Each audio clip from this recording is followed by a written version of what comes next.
you. It is day 2 at the Men's College World Series, and today the conference that's been dominating this sport takes center stage. It's all SEC today in Omaha, where Oklahoma and Alabama meet to kick off an excellent Saturday slate. Never has the road to Omaha looked like this one. It's gone! Oklahoma is super! Back-to-back blast to get it started for Texas. Absolute chaos. But there's still something about this place that brings the mayhem. Guess who just got back today? Them wild-eyed boys that have been away. The Sooners boomed their way through a pair of ranked teams on the road. I'm just going to be amped up for sure. It's going to be awesome. They were asking if you were around. While Bama and shortstop Justin LeBron are eyeing the Tide's first title. This is awesome. I can't believe I'm here. Texas, a team that's been here more than anyone. Georgia, no one hits homers like the Diamond Dogs. We practice hard and then we play hard. This is the golden age of college baseball. Now that the boys are here again. The boys are back in town. Boys are back in town. Welcome to the 2026 Men's College World Series. Back in town. The boys are back in town. You're watching the NCAA Men's College World Series presented by Capital One. Oklahoma returns to Omaha for the first time since a runner-up finish in 2022. And this year they slayed mighty Georgia Tech on the road to Middle America. They faced the number 7 national seed Alabama back in Omaha for the first time since the turn of the century.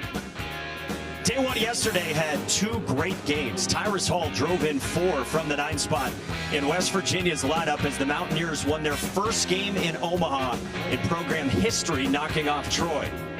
Then Jason DeCaro showed some emotion. He outlasted Taylor Rabe, and number 5 North Carolina got a couple late home runs, and the Tar Heels shut the door on Ole Miss. 8 teams here. Those 4 played yesterday. These 4 on the right played today in the SEC Invitational. Double elimination within each bracket, and then the bracket winners meet starting next Saturday in a best-of-3 championship series. With that, we say hello and welcome to Omaha. Eduardo Perez, Ben McDonald, and I'm Mike Monaco, and Taylor McGregor joins us in a moment. Day 1 was great yesterday. We had a couple of close games. We had a premium pitching matchup at night. We had a straight steal of home in the first game in the first inning. And today we get Oklahoma and Alabama, and that means we get to watch for the Tide, projected top 10 pick, Justin LeBron. Pure makeup. It's going to be phenomenal, and one of the big reasons is it was a slow start to him this season. Hit 260 with a boatload of errors. Since May 1st, he's been phenomenal, and he's one of the big reasons why Alabama is here in the College World Series. He can hit, he can run, he can defend. He just has that charisma, and he wears the uniform well. The kid is looking for a championship to end his career here in Alabama. Not many people, meanwhile, expected Oklahoma to be here. It's been a roller coaster season. They lost 4 straight series to end the regular season. They had an early exit in Hoover.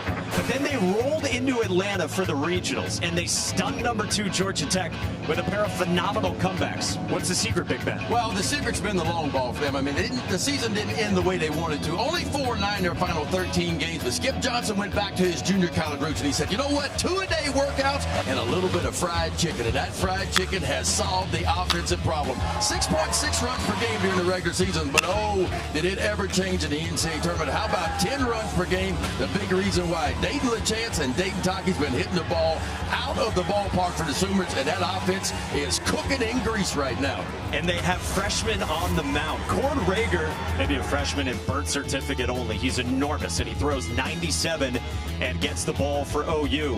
While former walk-on Tyler Fay is a steady star for Alabama. Nebraska native. He's back in his home state for the Sooners and the Crimson Tide next. I'm just taking it all in because, I mean, this really is like a once-in-a-lifetime experience. I don't know what a punch ticket on Monday was amazing. And all I heard was crack. It's going to be amped up for sure. Secret is showing dirt.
You're watching the 2026 Men's College World Series, and today we have Oklahoma and Alabama to kick off day 2. Now, of course, getting here to Omaha is a dream come true for any baseball player. But for Oklahoma's second baseman, Kyle Branch, this one hits just a little bit differently, as his brother, Colby Branch, is also here as the shortstop for the Georgia Bulldogs. They called the journey to get here absolutely incredible, which started when Oklahoma had to travel to Atlanta to knock off number 2, Georgia Tech. The Oklahoma Sooners head to Atlanta. Right when they announced it, I was like, well, we're close to Athens. Have our whole family there. It's really special. They were pumped. It was right next to each other. I got to spend a day with Kyle. The whole family got to see Tech and OU play. Two brothers on the field, one at Georgia, one at Oklahoma. We met up with each other last year at Foley Field. Getting to do it on the big stage is just surreal. They said they competed in just about everything growing up, from racing to go get snow cones to, of course, backyard baseball. And that competition followed them here to Omaha. You see that photo on the left of your screen. On Wednesday, the family met up for a round of putt-putt. You see Dad Rusty, Colby, younger brother Carson, Kyle, Mom Carrie, and then younger brother Cooper. And naturally had to ask, well, who won? And Mike, Kyle claims that he was the victor. He also said he's a scratch golfer, which we got to get more details on that. Check out the Oklahoma batting order, brought to you by Capital One with Kyle Branch in it. So you got brother. You have father-son, too, because Jackson Willits is the shortstop who bats cleanup. And the guy who leads the offense on the Oklahoma coaching staff is the associate head coach, his father, Reggie Willits. Yeah, and he's a complete hitter who quietly drives in winning innings and gives winning at-bats. So don't get your eyes off of him. Stay on him because he gives you quality at-bats. Well, that lineup's going to face the big right-hander. All 6'5" of him, Tyler Fay, the redshirt junior. I tell you what, he has had a heck of a year. 11 wins. How about 103 innings pitched? That's the most in the SEC. Look, he is back home where he grew up in the Cornhusker State. So control your emotions being back home. A lot of family and friends here. And, of course, get that slider going. His slider's his best pitch. 149 opponent's batting average with a 40% swing and miss. D1 average on the slider, swing and miss about 31%. First pitch heater is bumped in for a strike to Jason Walk, and away we go. Walk, the center fielder in this Oklahoma lineup. 38 wins for the Sooners this year. Told you they stunned number 2 Georgia Tech in the regionals. They swept number 15 Kansas in Lawrence in the Supers.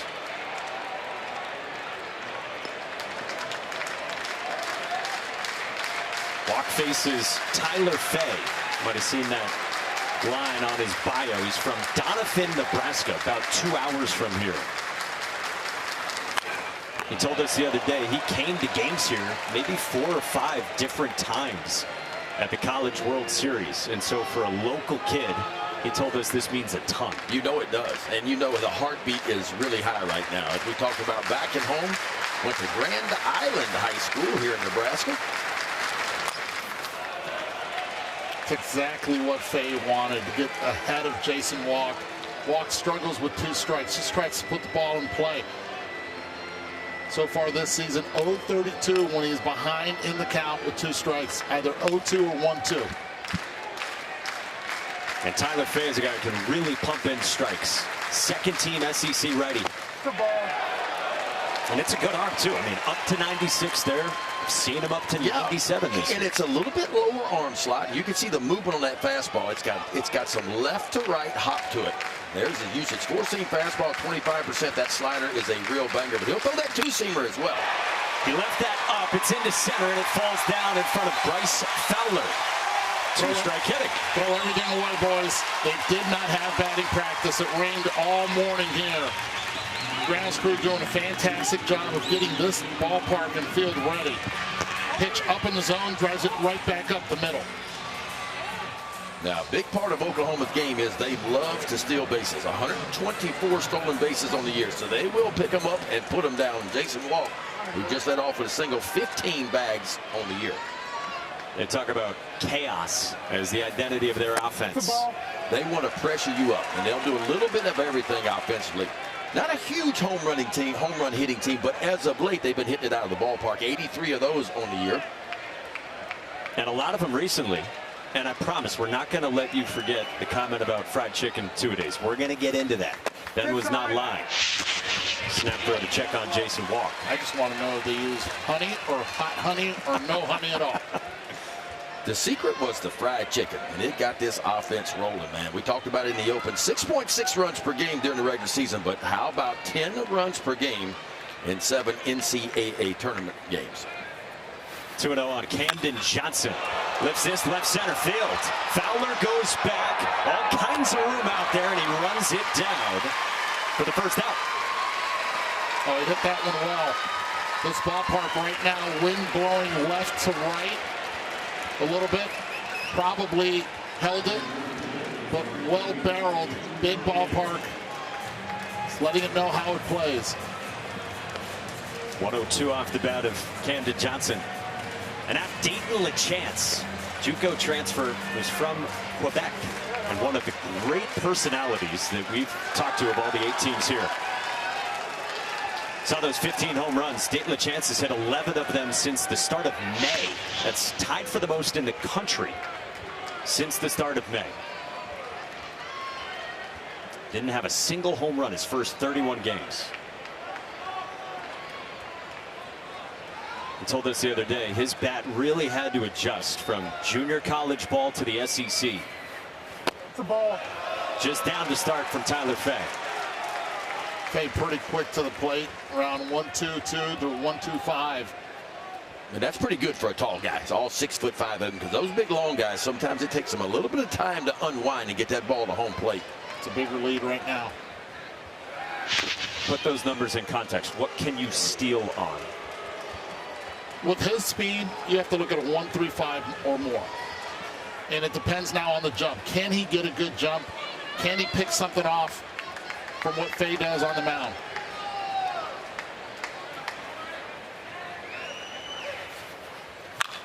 LeChance pulls it down the line, foul. The key to holding a runner when you know he's going to go is come set with the pitch clock, be able to come set a little bit earlier and hold the ball for 4 or 5 seconds and make that base runner, because you don't want that base runner getting that momentum and inching toward the next base. When they start to do that, they're going to take a 90 on it. If you can come set early and just let them hold, let them sink in the dirt a little bit, you got a good chance of keeping them right where they are. Low rollover left side. Justin LeBron got rid of it. The turn from Branch is not in time to double up Dayton LeChance. Secure one. That's exactly what they were able to do there. LeBron just giving the feed to second. Now the feed a little bit more on the outfield side. So really difficult for Branch to turn. He's set up there, but down.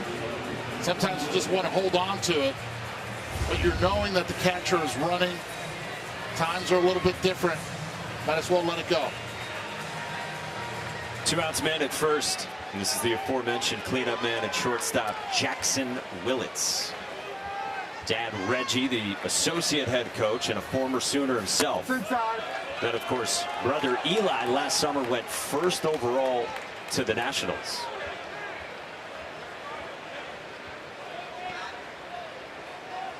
Skip Johnson gives Reggie Willits a ton of credit. He told us when they were here in 2022 that Reggie Willits brought a fresh air back to Skip.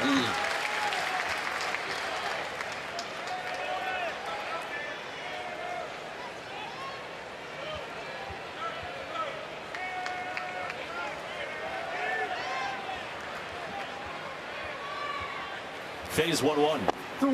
Just misses. 2-1 the count on Willits. It's a really good take right there on an 87-mile-per-hour pitch. Took a little bit off. Tracked it the entire way. It's a real 4-pitch mix for Tyler Fay. Fastball, slider, changeup, and the cutter is the least used pitch, but he has one of those as well. Willits into center field. That's a base hit with 2 outs for Oklahoma. 2 on. So when the ball gets elevated, Oklahoma's been able to put a barrel on it. Now, Tyler Fay will throw a 2-seamer and a 4-seam fastball. So he'll go down when he needs to. He'll elevate that 4-seamer from time to time. Might have a little bit of an injury right here. Yeah, that's Dayton LeChance, 3-hitter and catcher for the Sooners, reaching down at his left leg and flexing it out. Oh, that's not good right there. Looks like an ankle. He must have rolled his ankle. Ankle or calf, one of the two. Oh, he yeah, rolled it to there it the is. outside, the left ankle. Stepped right on the, watch where he steps. Kind of looking where the ball is and steps right on the corner of the bag, and that hurts.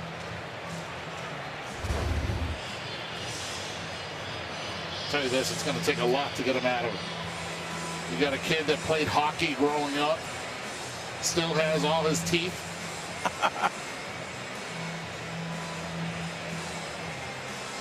As a big Montreal Canadiens fan, was a great defenseman in his own right growing up. He's a big kid, too. He would have been the... Yeah.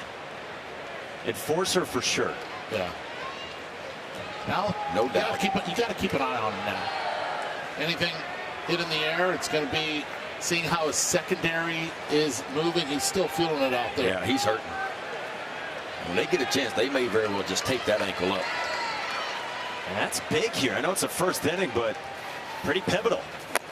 Trey Gamble takes down 24-year-old senior DH in the 5 spot. And this dude oozes patience. He has the lowest chase rate on the team. 3rd lowest chase rate in the entire SEC. Rarely swings and misses. And cuts through his. On cue. On cue, you're right. He's got elite strike zone control. 444 on base percentage. We got 2 pitchers today that fill up the strike zone. When you look at Tyler Fay, 24 walks, that's it, and 103 and 121 strikeouts. 1-1. And Fay coming off a gem last weekend in the Supers. 7 1/3 scoreless. 9 strikeouts, 113 pitches in Tuscaloosa, where he left to an ovation with the crowd chanting his name. 7 quality starts on the year out of 17 starts. Quality start, of course, at least 6 innings work, 3 earned runs or less. 1-2. Just up 2-2 on Gamble. You look at this entire at-bat, he's already seen everything that Fay has. This might be an advantage for Gamble as the game continues. Right now, it's a matter of making adjustments and recognizing already what he has seen during this at-bat. 2 on, 2 out, first inning. Tyler Fay's 2-2. Hit well toward the gap in right center field, and that'll drop down and get toward the wall. LeChance scores. Willett's on his heels, and Oklahoma strikes first with 2. All 3 hits this inning have been on pitches up. This one was a slider that stayed up, and he had already recognized it because he had seen it already in this at-bat. You keep the pitch up. So far, give Oklahoma a lot of credit for recognizing and capitalizing on it. Yeah, see the spin, tumbles right in the zone. Just a nothing breaking ball, just a, what we call the old cement mixer right in the heart of the plate. And this is what I call the first inning blues right here. And boy, LeChance coming around second base, he is not moving very well, but he didn't have to in this one. All he had to do was jog around with the ball out in the right center field gap, but you can clearly see he is hurting. Brendan Brock cuts through the heater. Cement or cement for the Northerners? Yes. Depending on where you're from. Cleat already off for Dayton LeChance, getting that left ankle looked at. Yeah, they're going to tape that thing up. Give him a little bit more support. Nothing at 2 on Brock, who's a guy who has split the catching duties this year with Dayton LeChance. And Brock, very talented, very good athlete. Kyler McDaniel's got him top 90 on his MLB draft ranking, so a top 3-round type of talent. Tyler Fay's 0-2. How about Oklahoma already scoring 73 runs in the first innings? The last 60 games. Yeah, I'll tell you, it's the first inning blues for starting pitchers, man. You just don't know what's working. What you left the bullpen with doesn't necessarily translate to the game out. And Tyler Fay right now struggling with the breaking ball up in the zone. This one skied to right center by Brendan Brock. Payton steals over, and so is the inning. But not before Oklahoma strikes, capitalizing on pitches up in the zone, and Trey Gamble drives in 2. Sooners are red hot, and they lead by a pair.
The Missouri River doesn't have high tides or low tides, but for the first time this century, it will have a crimson tide.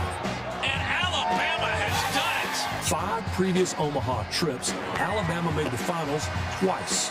Now their eye black is focused on the only empty box remaining on the Bama baseball checklist, a dog pile. They hadn't been here since 1999. They bat for the first time, and their batting order is brought to you by Capital One. Justin LeBron's a star, but maybe the most consistent hitter all year has been the LSU transfer last year, Brady Neal. Yeah, you can't fall asleep on Brady Neal, who has really turned it around from last year and has had all the confidence at the plate, both from each side of the plate. So really impressed what he's been able to do. And that lineup will face the big left-hander. When I say big, I mean big. 6'6", 237-pound Cord Rager. Just a freshman, and boy, he has not disappointed his freshman year. He's been good, and he has saved his best for last 2. First 12 starts of the year, not one quality start. His last 2 in postseason play have both been quality starts. Keep the momentum going. Those 2 starts, outstanding, both of them which were quality starts. And keep an eye on the long ball, too. The one blip on the radar for him is he's allowed 16 home runs as Cord Rager in just 64 innings of work. His catcher, Dayton LeChance, just jogged out here, but was clearly favoring that left ankle. And keep an eye on this first pitch. Bryce Fowler sometimes likes to hunt a first pitch fastball, and Cord Rager throws a ton of strikes and a ton of fastballs. Got time, got and time. we got a time called before. Wow, how about that? Pitch clock on Cord Rager, who's now motioning up at his pitch communication device. Linus Baker's the home plate umpire. So Cord Rager's first pitch ever in Omaha is a 1-0. At first pitch swinging, it's popped foul. You were on it too. For the game, he said, keep an eye on keep an eye on Fowler. He's could go up there swinging the first pitch left on left. He's aggressive, and he's looking for that fastball numbers that he's very good against. Fifth-year senior from Madison, Mississippi is behind 1-2, and that is an easy 95 out of that big left arm. That's what they look like. And Cord Rager is what they look like, man. This is a big leaguer. Big arm fastball will tip mid-90s. He'll show you a little bit better than that from time to time. And he's heavy on that fastball. He trusted 62% of the time. A strikeout to start for Cord Rager, discarding Fowler. Yeah, that's what Skip Johnson said to us this morning. He said, if you want to draw him up, it's him. It's Cord Rager. And he said the sky's the limit for this kid. Yeah, it is. And look, he was a two-way guy in high school. Matter of fact, he was the #1 rated first baseman in the state of Texas his senior year. But when he got to campus, Skip Johnson said, hey, big fella, you're going to be doing your work on the bump for me this year. Hey, big fella. That's what you said when you kind of sized him up the other day. Yeah. You said, you are a big boy. Justin LeBron, first pitch swinging to, and that's popped up at Dayton Taki. 2 quick outs for Cord Rager. And Skip Johnson told us about his big left-handed freshman. He said he is not afraid. He will just go after you with those fastballs, and he has. Now, the cutter's good. Opponent's hitting 148 on the cutter. The curveball even better. How about the curveball numbers? He throws it 15% of the time, but opponent's hitting 050 on that curveball of his. And he'll show you an occasional changeup as well. And one thing to keep an eye on Rager, his extension towards home plate. I mean, think about this. He's a big guy. So he's right at 7'1" of extension towards home plate. Well, what does that mean? The average big league pitcher lets the ball go about 6 feet 3 inches from the rubber towards home plate. He's letting it go a little over 7 feet. So he's gaining an extra 10 inches on that 95-mile-an-hour fastball. And it's playing more like 97 with that extension. Brady Neal sees 95. I just can't help but look on the mound and see Clayton Kershaw. I see a young version of what Clayton Kershaw was earlier. And where does extension come from? It comes from the bottom half of pushing. See how hard he pushes and how far he gets down the slope? He is using his lower half. And then he snaps that in too. And that's the ability as a hitter when you see a pitcher throwing in the mid-90s and then all of a sudden can snap that slider for a strike. Now he's going to induce a chase. He can go up with a fastball, he can go down and away and repeat that slider. 1-2. Brady Neal strikes out. Cord Rager is what they look like. And that's what a real breaking ball looks like. And I'm going to tell you, folks, anything turned like that, it ought to have a blinker on it. That's big time down and away right there. Cord Rager, the freshman, 2 punch-outs in the first inning.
The NCAA Men's College World Series is presented by Capital One. What's in your wallet? How hard could you get up to, Big Ben, still? If I got warmed up, I would probably throw you an 82 or Come an 83. on. Come on. No way. Oh, easy. No chance. Come on now. No chance. No chance. Eddie, what about you? Oh, I wouldn't even touch 60. Too busy golfing? Too busy golfing and then too busy on the surgery table, most likely, if I try to break 60. Well, top 2, day 2, game 1 here in Omaha at the Men's College World Series. Speedy Deshaun Harris leads off against Tyler Fay. Drops in a beautiful changeup to make it 0-2. Yeah, Tyler Fay needs a quick one here. 25 pitches in his first inning.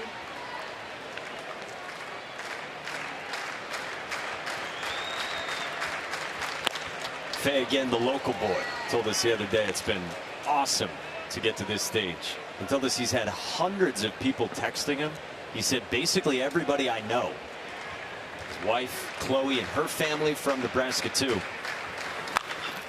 Little bouncer left side. Harris can fly. Jason Torres got rid of it, but not in time. Jason Torres did everything he could on that one, and he did it perfectly. It's just the speed. From the left side, you're playing a couple steps away from the bag, behind the bag. That speed right there is irreplaceable. Put it on the ground and continue to add pressure to the defense. And now for the second time, you get the leadoff hitter on base for Oklahoma. Sometimes it's not how hard you hit it, it's where you hit it. And that's a young man, 18 for 19 in stolen bases, and he is a threat to go just about in any situation.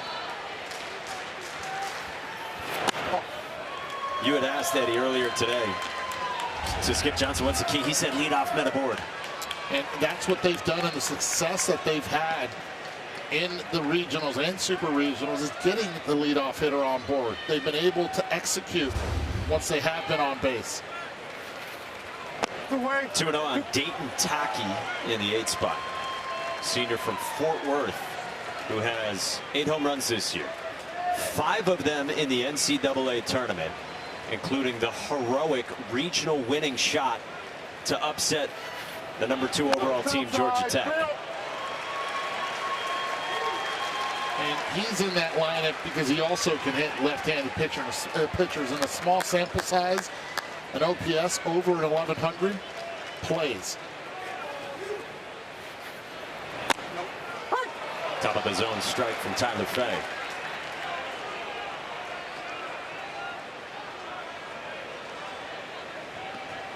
Taki, 2 years of junior college and now 2 years with Oklahoma. That's been even better this year than last year. That ball wasn't close to being a strike, but still, looking back, he's got to just turn the page right here. Now 3-2. Threw him a slider. Does he come back with it, or does he try to elevate the fastball?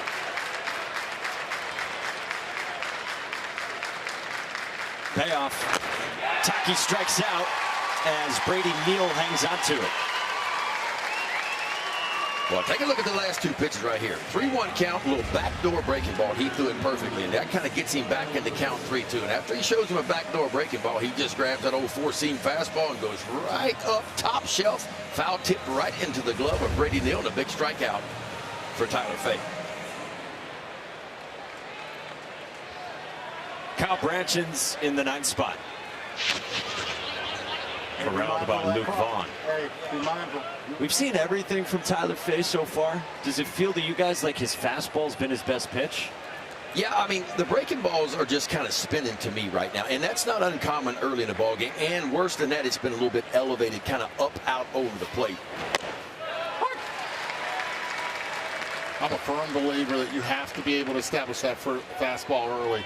If you're able to do it with different quadrants, it just makes the hitter a little bit more uncomfortable. You saw Rob Vaughn in that Alabama dugout. Third-year head coach, 38 years young, native of Humble, Texas, has done an awesome job since he took over under wild circumstances a few years ago. Yeah.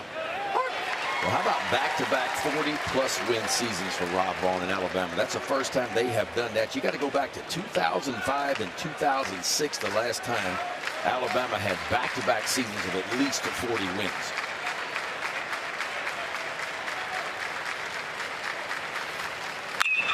On the ground left side, Jason Torres for one on the first, and it's 2.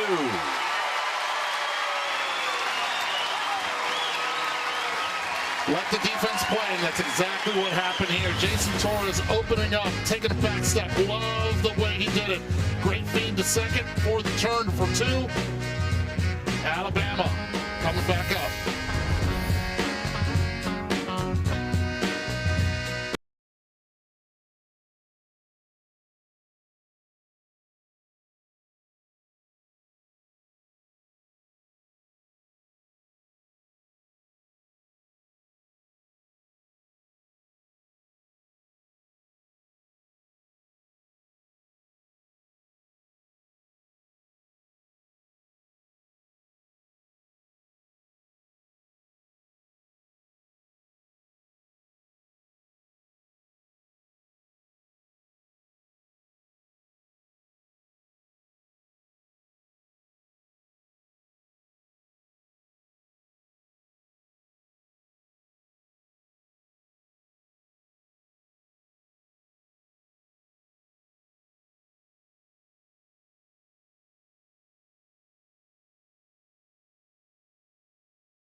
First of 2 games today, still to come, 8 Eastern right here on ESPN. Top 6 showdown, Texas and Georgia. First time that we've had this format, it goes back to 1988, that an entire side of the bracket is from one conference. All SEC on display on this Saturday. Cord Rager struck out 2 in an 8-pitch first. 4, 5, and 6 begins with Jason Torres. Yeah, he struck out the 2 lefties that he faced. And Rager has dominated left-handed hitters this year. Lefties hitting 169 off the freshman Rager. And he's got 4 of the 9 he will face will be left-handers. Now they get 2 on Torres, who started his career in Miami. Now in year 2 with Alabama. And he had the signature swing of Alabama's season. I guess right there with Brady Neal. grand slam in the supers to get Alabama back to Omaha for the first time since 1999.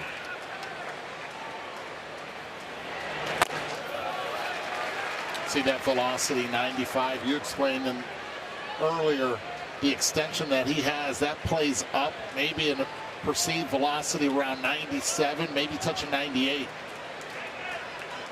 For old 99. Rager's 1-2. Check swing foul. We told you Rager throws his fastball a ton. 62% fastball usage. That's top 10 in the SEC. You have to force him to get it down if you're the hitter and not chase those pitches up in the zone.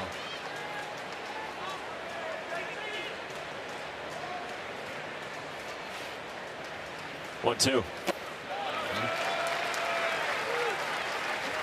Yeah, and it's an easy 95. You don't see many true freshmen be mechanically clean as he is. It's just nice and simple. A little pivot and a push as he goes down the slope.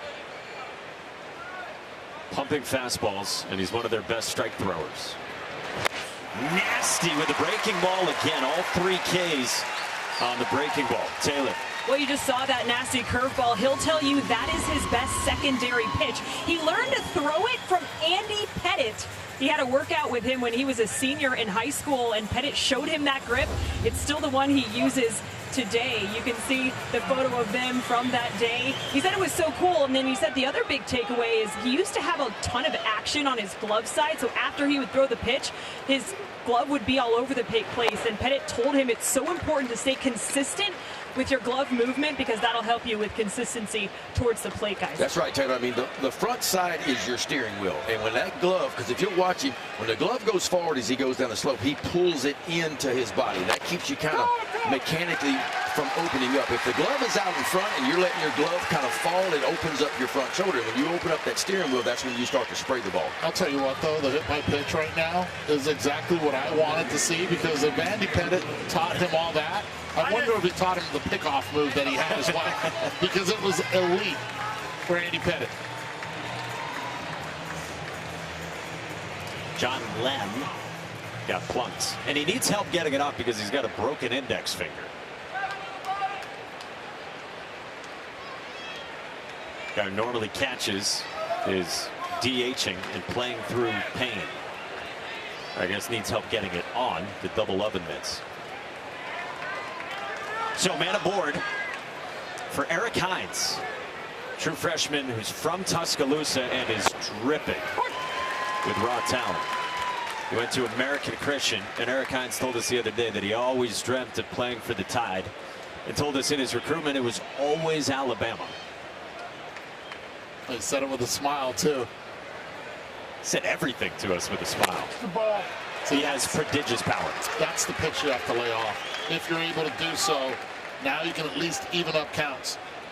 Try to chase that, most likely will end up either in a swing or miss or a foul ball.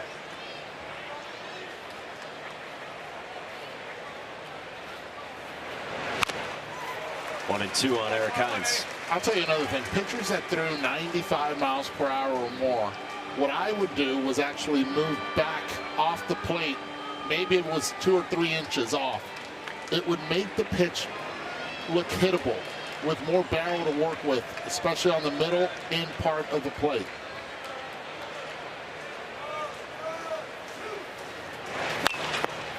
I mean, that comes in, and you're seeing that Hines is kind of on the plate a little more? Yeah, most of the college hitters are. You got the aluminum bat. They're used to being on the plate. You don't usually see this type of velocity from the left side.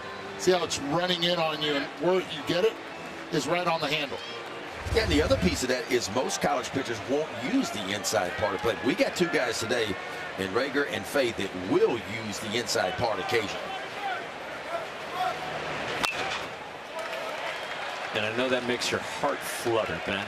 That guys are coming inside. I just think, especially if you have aspirations wanting to play at the next level, because at the next level, you better use both sides of the plate. And I get it. With the aluminum bats, man, you give up some base hits on the inside part. But I think you have to make the hitter aware of the ball to the inside part of the plate, because it opens up the outside, obviously, and it opens up the breaking ball. And the breaking ball for Rager so far today has been really, really good. By the way, to Taylor's story on Andy Pettitte, Andy Pettitte's old teammate, our teammate Chris Burke, got a scouting report, and it's exactly as Cord Rager remembers it, that Andy Pettitte says Cord needed to do a lot of work on that front side, and man, he saw a kid that had so much talent at a young age. Said he was really looking forward to seeing what Cord Rager looked like today.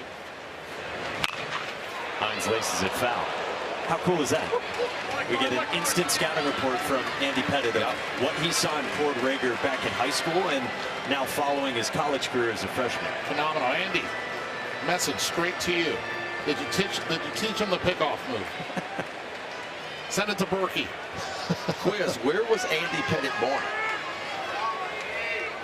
No, I don't know. Baton Rouge, Louisiana. I should have known that the Bayou was really good odds.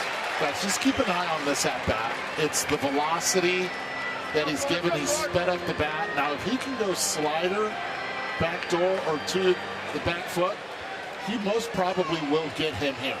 Can't keep it up. You have to now throw one down, change the eye level a little bit. You better get it there, though. Hines has fouled off 6 in a row. He's had some good swings at some elevated breaking balls. Excellent at bat.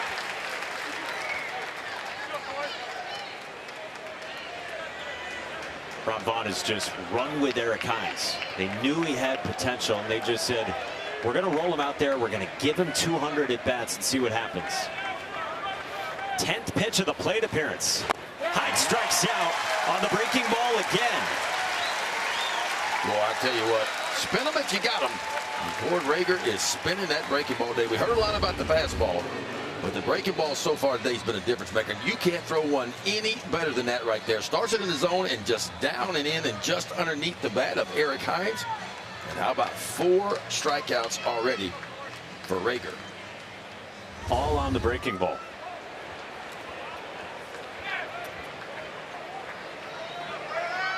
He nods yes as he starts out Brennan Holt. Second baseman in the 7th spot. First pitch swinging into short right. Deshaun Harris there to end the inning. Taylor's with Rob Vaughn, the head coach of the Crimson Tide, when we come back.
Welcome back here to Omaha, joined now by Alabama head coach Rob Vaughn. What have you thought about Faye so far? Yeah, they did a good job minimizing some stuff there. You got to credit them. They had some really good two strike at bats, some 2 out at bats. This guy got a cutter that just didn't cut. You know, just kind of a cement mixer in the middle that didn't cut.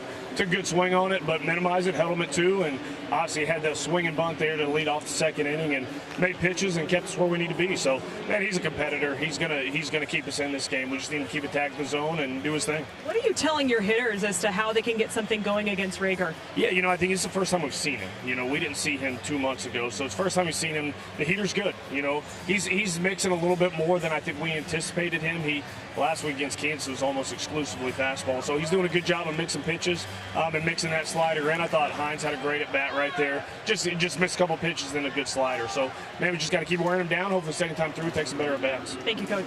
Mike. Taylor, thank you. Tomato, cement, cement. That's it. Now, what did Coach say? Cement?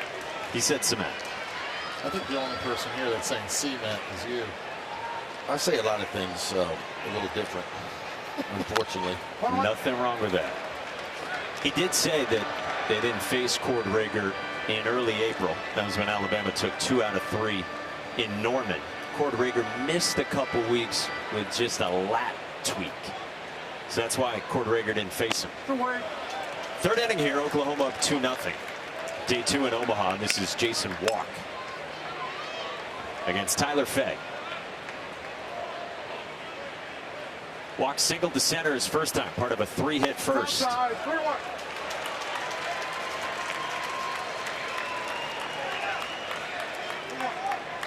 Jason Walk has a ton of experience. He was on the SEC All-Defensive team. And he walks. For the latest news, insight, and in-depth analysis from the 2026 Men's College World Series, go to NCAA.com, the official online home for all NCAA championships. And 3 innings where already the leadoff hitter has gotten on for Oklahoma exactly what their game plan has been and what their success has been the last few weeks. Camden Johnson, the batter, transfer from Wichita State. It's pretty crazy how good this offense has been recently. Overall for the season, 11th in the SEC in runs per game, 7 runs per game. But in the NCAA tournament, 10 runs per game. Walk's running, the pitch is strike. The throw is not nearly in time to get Jason Walk. Well, Walk's not running. He's flying down that baseline. Slides in perfectly, great jump. No chance to be able to get him even on a good throw. 16th stolen base of the year. Yeah, pretty good pitch for Brady Neal to handle too. He comes out of here quickly, but the jump is what it was. He stole that base on Tyler Fay. Now Camden Johnson squared, and then that's called a ball. 2-1.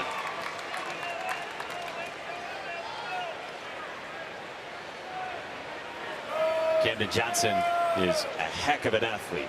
Skip Johnson was saying to us today.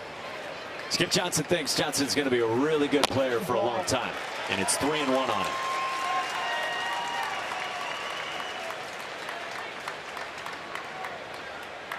They want Camden Johnson to continue to get stronger. You see that as one of the next steps in his career. Well, he's got a job to do here. Runner at second base, nobody out. Can you get a ball to the right side of the field and move that runner to third base? Base hit's icing on the cake. See, right now, this situation, 3-1, I want him to drive the ball to the right fielder. Nothing on the ground. Trade places with Walk at second. That right there is not a good pitch for him to swing at. It's a pitch that's middle away, not one that he can drive and pull. Was thinking fastball, was thinking it'd be middle, and then it was a changeup down and away? Yeah. But you have to be able to look location more than anything here. And if it's going to be a changeup, you better be out in front and pull it foul. Worst case scenario. 3-2. Johnson pulls it into right field, and that's down for a base hit. A stop sign for Walk as that got quickly to Steele, who has a hose in right. That scouting report right there. You have a lot of speed, no outs. No reason to even test it, especially with your 3-hole hitter. Dayton LeChance coming up to the plate, but a really good piece of hitting. Slider stays up again. And this time Johnson is able to move the runner and keep himself at first base as well.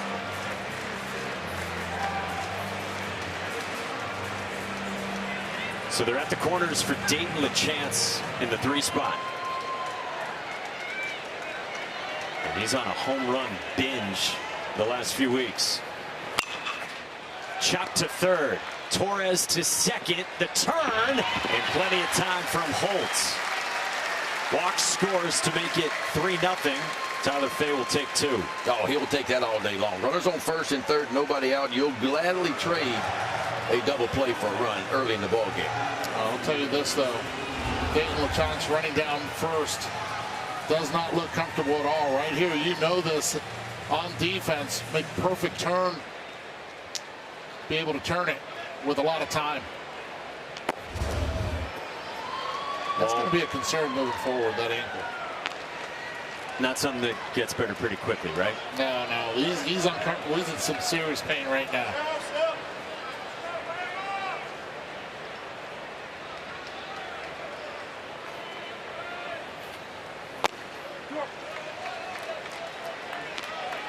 So Gunnar Dillard getting ready to warm up Cord Rager in the next half inning. Oklahoma, if they needed to, Brendan Brock's a guy who can also catch. He starts in left field.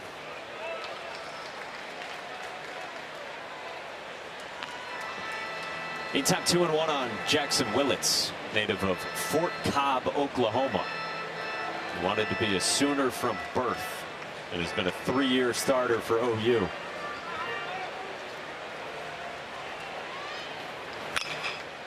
Two and two. Nice catch out there in the stands.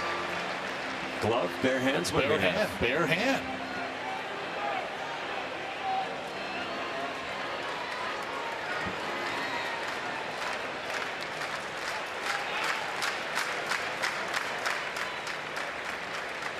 Tyler Fay wipes through the signs from pitching coach Jason Jackson. And he strikes out Willits with a sword. Oklahoma's up 3 on Alabama.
There's nothing like an SEC Saturday.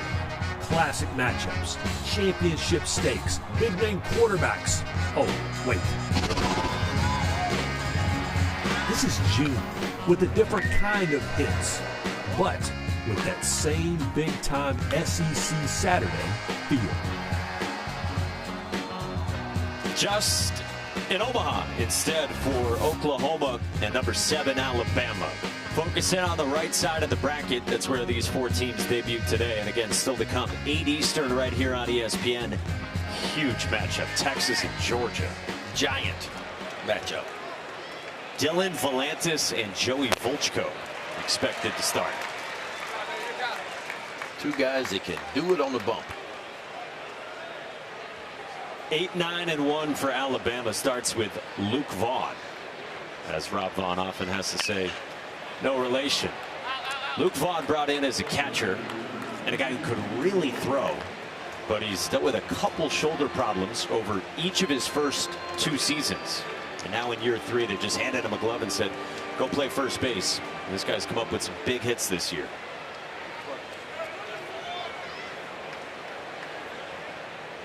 Trying to solve Cord Rager. On the ground at short at Jackson Willits, who's steady all the way. And the reason he's steady is all footwork. That was a beautiful job of being able to read the bounce. And that's what you look at with young players, obviously well-trained, understanding how to read the bounce. Watch his feet right here. Takes a step back to be able to get the right bounce, and then funnels it right into his belly, transfer it, then follows the throw.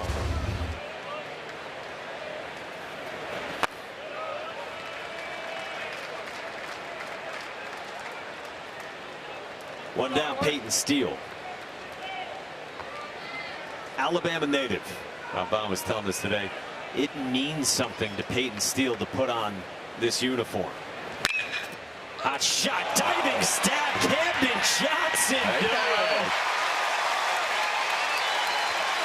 You see the skip after the throw? That's big time right there. That ball's hit pretty firm. Camden Johnson over at third base, the junior third baseman. Watch this move to the glove side right here. Gets in a ready position, a little bit of a hop and ball, just lays out, catches that ball almost behind him.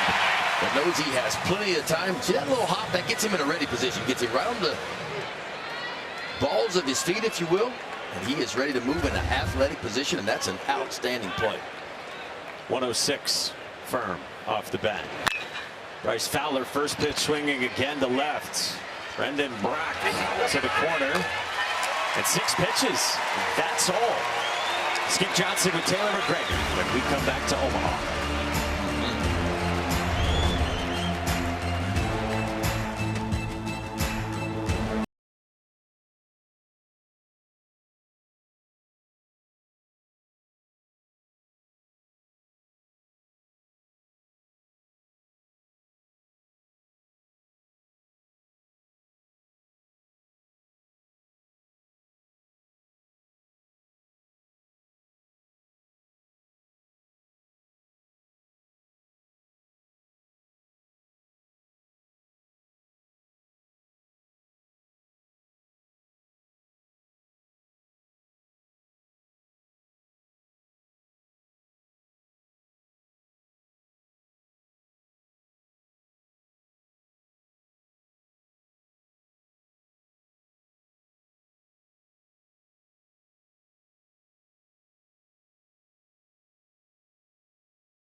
Welcome back here to Omaha, joined now by Oklahoma head coach Skip Johnson. And how serious is the injury to LaChance?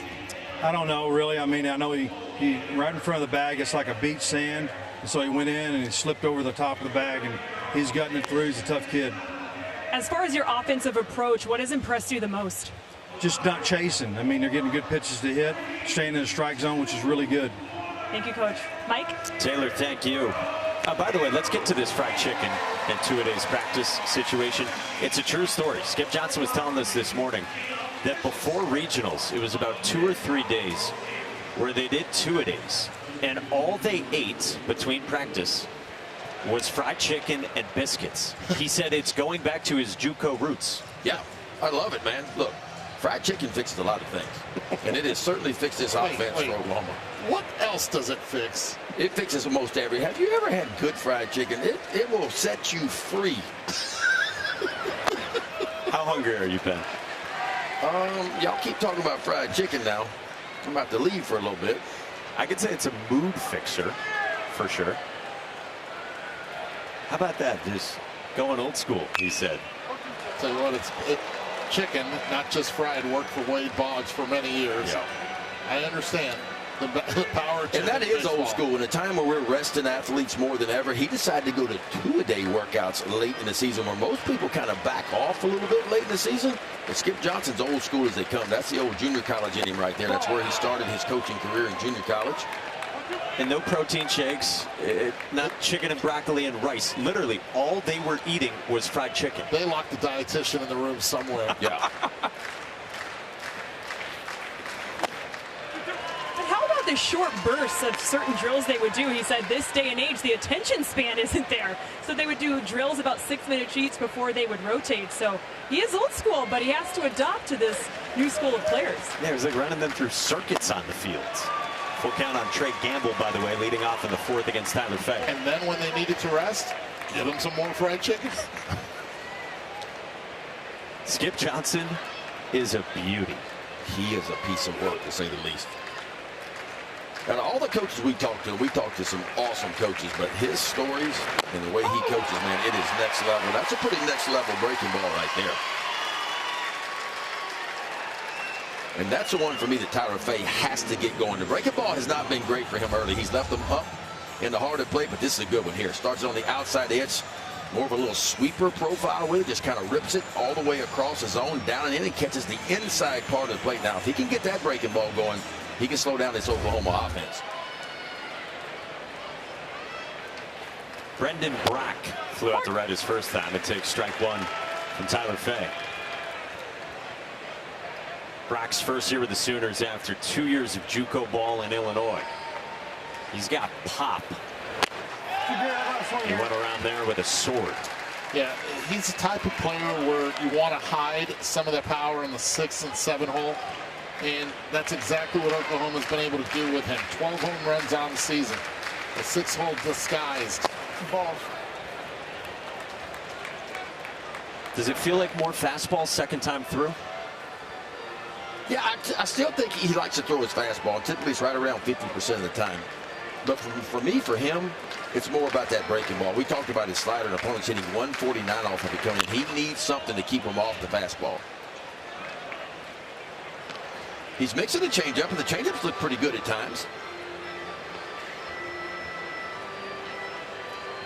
Jason Jackson, the pitching coach, who, of course, was the interim head coach when Brad Bohannon got fired 3 years ago. I mean, think about that. Brad Bohannon gets fired as part of that investigation into the suspicious betting activity. Jason Jackson becomes the interim head coach, takes him to a super regional, and then decides to stick around with a new head coach that he did not know previously in Rob Vaughn. And Jason Jackson got really emotional when we chatted with him earlier today. When you asked him that question, he got very emotional. He said, I love this place, and I didn't want to see that team broken up. And Greg Byrne, the athletic director at Alabama, both Jason Jackson and Rob Vaughn both say, deserves a ton of credit, because Greg Byrne kind of sensed that Jason Jackson wanted to stay. And he said to Rob Vaughn, this guy might be a great fit. Inside. That's inside, as you heard from Linus Baker. Brendan Brock has a one-out walk. Jason Jackson deserves a ton of credit, because it's a pitching staff that performed very well in a starting rotation that this is rare at any level of baseball. The starting rotation made every start all season. Yeah, I mean, that's kind of been the strength of Alabama's been their pitching staff. I mean, it's the 15th best pitching staff in the entire country. The rest of the numbers are pretty solid, but nothing really jumps at you. But the health, and sometimes your best ability is your availability, and you hit the nail on the head. I mean, they've used 3 starters. They're the only team in the entire country that used only 3 starters and took every start for them all season long when you talk about the weekend rotation. Tyler Fay, Zane Adams, and then one of the great freshmen in the country, Miles Upchurch. Desan Harris floats one outside of third. Jason Torres runs it down for out number 2. Yeah, this ballpark a lot different than most of the ballparks that most of the universities come here. A lot more foul ball territory. If you're a corner infielder, you cannot give up on any ball hit. Look at this stage. Look at this crowd on a Saturday afternoon. It's a ballpark that allows you as a pitcher to be a little bit more aggressive than what you typically are. Now, when the wind starts to really get out of here, it can play obviously a little bit differently, but still, it's a big ballpark.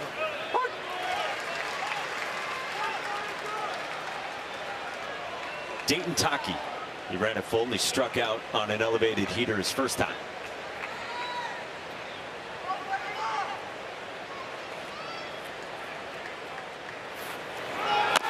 Runners on the move. Brady Neal's throw on a short hop is pinpoint to cut down Brendan Brock. A dart. How about that pick? At second base, a great transfer at the plate by Neal. But then you get the pick at second base as Justin LeBron just waits for it and keeps it down there. Look how long he keeps on letting it travel, puts on the tag, and now he gets the lead off. Justin LeBron up next.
LeBron's had a great season. He has 41 stolen bases. That's tied for 6th most in Division I. First SEC player with 15 pumps and 40 bags in 25 years. 25 whole years since our dear friend Chris Burke did it. What do you guys like most about Justin LeBron? Just look at him. I mean, the athleticism screams out of that uniform right there. I would say very toolsy is what I would say. He gets jammed here, floats it towards second, and Kyle Branch runs it down. I'll tell you this, though. That man on the bump, Cord Reagan, is absolutely just pounding that fastball middle in, and a lot of these Alabama hitters are just not catching up to it. I mean, he came in with 19 walks in 64 innings of work, 81 strikeouts. And I've been watching him today, even on some 0-2 counts, he's not going for the corners. It's just like, see if you can hit it, man. He is just attacking the white part of the plate. 35 pitches to get 10 outs. Justin LeBron's seen 3 pitches today. It's outside. Just outside with 94 to start out Brady Neal. See how he shook his head right there, upset now that he's behind on the count. 1-0.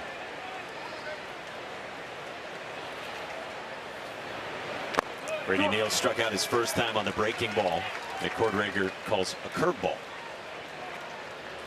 Great year for Brady Neal, second team SEC. This is a time of year that a lot of freshman pitchers start to hit the wall if you've been a starter, because you're not used to throwing this many innings. But I tell you what, it feels like Cord Reagan, he's gotten stronger. We talked about his last 2 starts, but his only 2 quality starts of the year, and they both came in postseason play.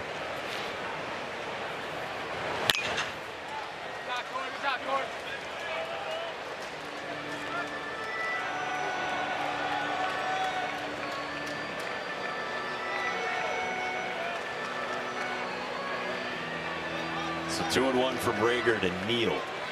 Originally from Tallahassee. First 2 years of his career at LSU.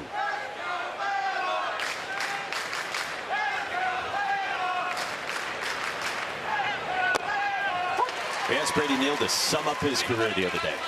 He said, ooh, eventful. He has seen the highs and the lows, injuries, frustration. He said, plain and simple, I stunk last year. Yeah, well, he's figured it out this year in his senior season.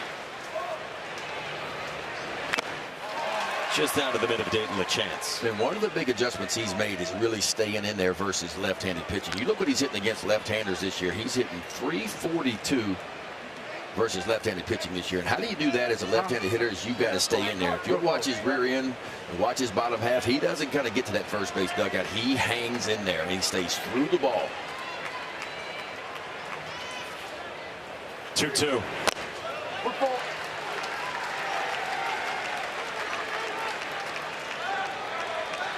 Outside of Eric Hines, this is about as long a plate appearance as an Alabama hitter's had against Cord Reagan.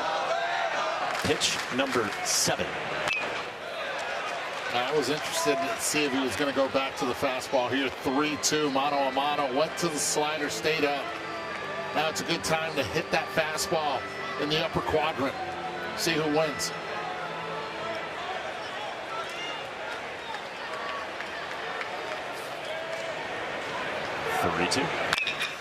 Chopper right side into the shift at the second baseman, Kyle Branch. 2 down. ESPN's the home of MLB.tv. You can stream every out-of-market game live or on demand using the ESPN app. Blackout and other restrictions do apply. And for more info, go to ESPN.com/MLB.tv. Alongside Eduardo Perez and Ben McDonald, with our rules expert Scott Klein upstairs, I'm Mike Monaco. Taylor McGregor down at field level for day 2 of the Men's College World Series, and the first of 2 games today. Base is empty. This is Jason Torres. The only base runner so far for Alabama is John Lem, who's on deck. He got hit by a pitch in the second.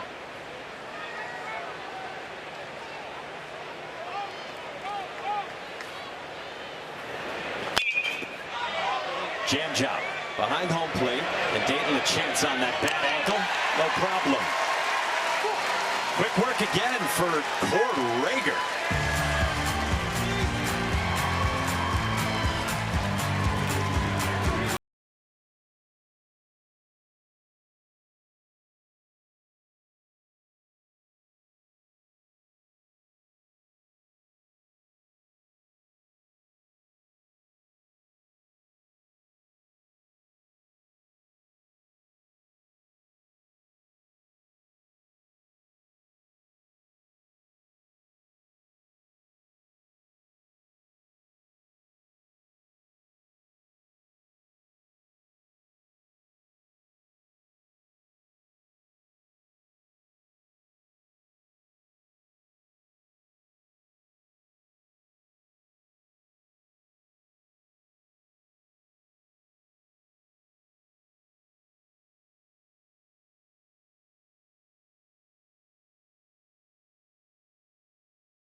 Exclusively on ESPN, 40-plus NCAA championships. Confetti rings.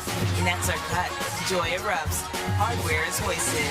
History happens here on ESPN, home of NCAA championships. We welcome you back to Omaha in the Men's College World Series. Go to the 5th inning between Oklahoma and the number 7 national seed Alabama.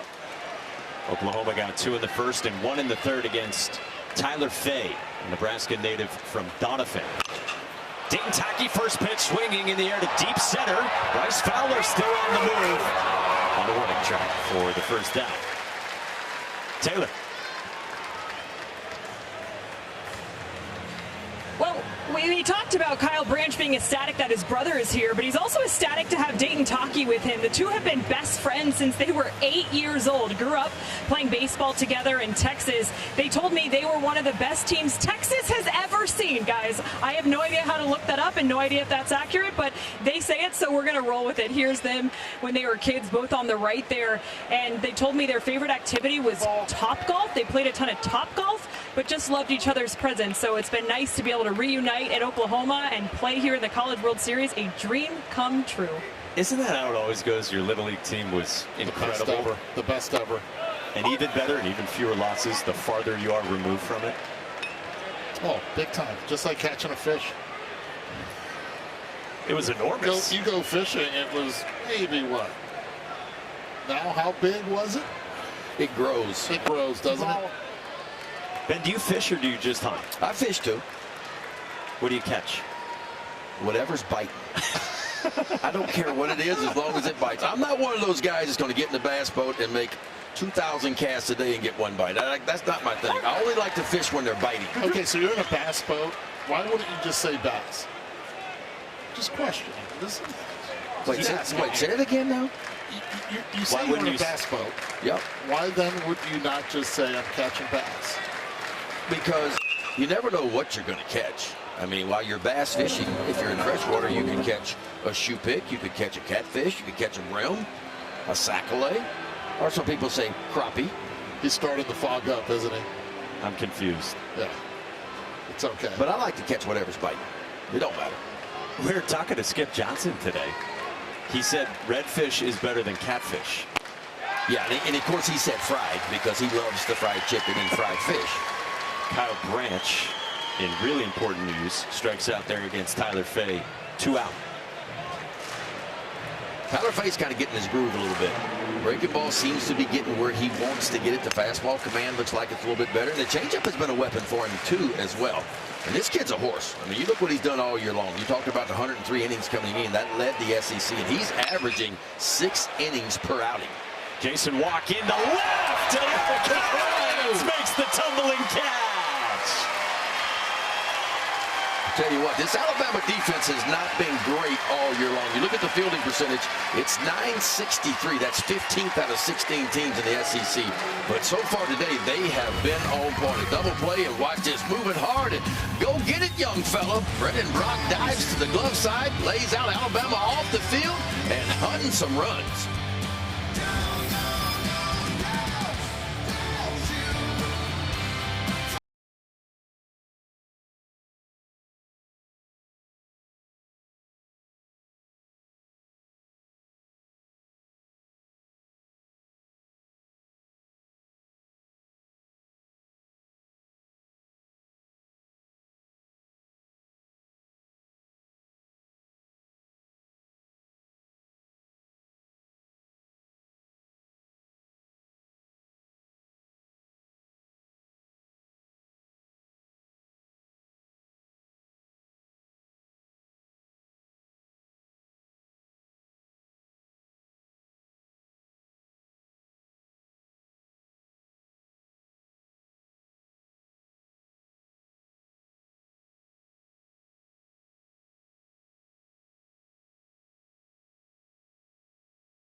Alabama does not have a hit in this game so far.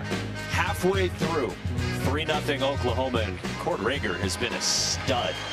First freshman with 4 no-hit innings at the Men's College World Series since 2010. Yeah, he has been on point with the fastball, using the fastball a lot, just like the scout report said. But the slider's been a real weapon, and there's your first base hit. Thanks, Mike. We do not believe in the announcer jinx. John Lem with a single, broken finger and all. And the thing is this, you know he's going to come in with that fastball. He's going to try to get ahead. That's been his MO the first 4 innings, and you have to be aggressive early, get the bad head, beat him to the spot. If you're going to get a hit, that's the way to give it up. And look elevated, too, because this is where most of the fastballs have been, just above the thighs, too. Outside corner, right back at you. That's impressive with a broken finger. Yeah, John Lem, back in the regionals when they were up 21-3, took a foul ball off his index finger. So he only hits once a week in practice and then just rolls in games. Eric Hines, right past Camden Johnson. Back-to-back base knocks off Cord Rager. Yeah, that ball's hit 104 miles per hour. It struck well. It gets right by Johnson, who's playing a couple steps in, thinking about the double play. Aggressive again. And they're I think they're wasting no time. First 2 pitches they see in the inning, they have attacked the first 2. Both have netted base hits, so first and second, and nobody out for the Tide here in the top of the 5th inning. Or the bottom of the 5th inning, I should say. And how about Eric Hines? You make a contortionist catch in left field, and then you get your first hit as a freshman at the Men's College World Series. Hey, Game 6 of the Stanley Cup Finals in Vegas. Hurricanes and Golden Knights with Carolina knocking on the door. It's tomorrow at 8 Eastern on ABC. You can watch it live or stream it on the ESPN app. Well, you don't get many chances against a pitcher like Cord Rager, and it just feels like for Alabama, they got to put a number on the scoreboard in this inning. Now, you would think, even being down 3-0, Brennan Holt could very well bunt right here. Squares and takes ball 1.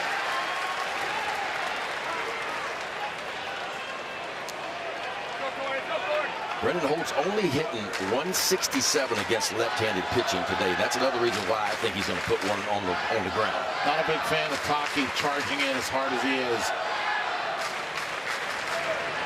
Why not from first? Because it's a left-handed hitter. If it was a right-handed hitter, I get it. I understand the aggressiveness. The lefty's going to try to make the third baseman field this ball or have Rager field it. If he hits it towards first, I think it would be a big mistake on his part. I'd rather him stay back just in case he wants to pull back and swing. Holt pops it foul, so it's 1-2. 2 sack bunts for him, but he couldn't drop it down. It's a different velo from the left side as well. A little bit more explosive. Alabama with 15 sacrifice bunts this year. In the SEC, they don't bunt a ton.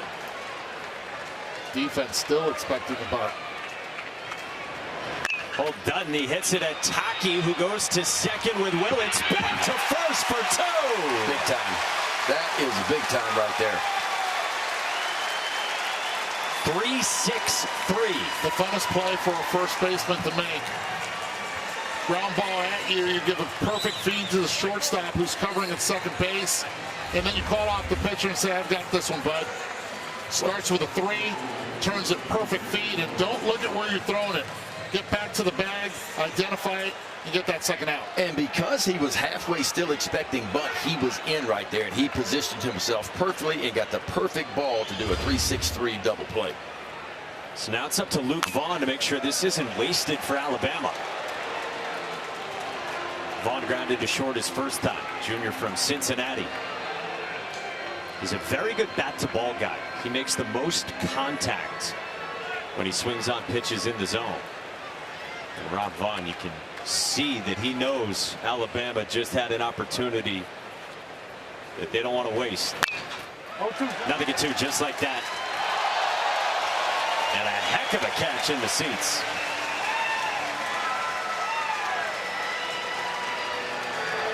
Do it. Celebrate. There we go. Watch your footing. Another double play induced by Oklahoma. Cord Rager trying to finish off this inning. His 0-2. On the ground at second at Kyle Brand. Chinning over. Couple hits for the first time against Cord Rager, but the freshman up to the task.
Oklahoma has 2 national titles in program history. All the way back in 1951. This program now in its 12th trip to the Men's College World Series.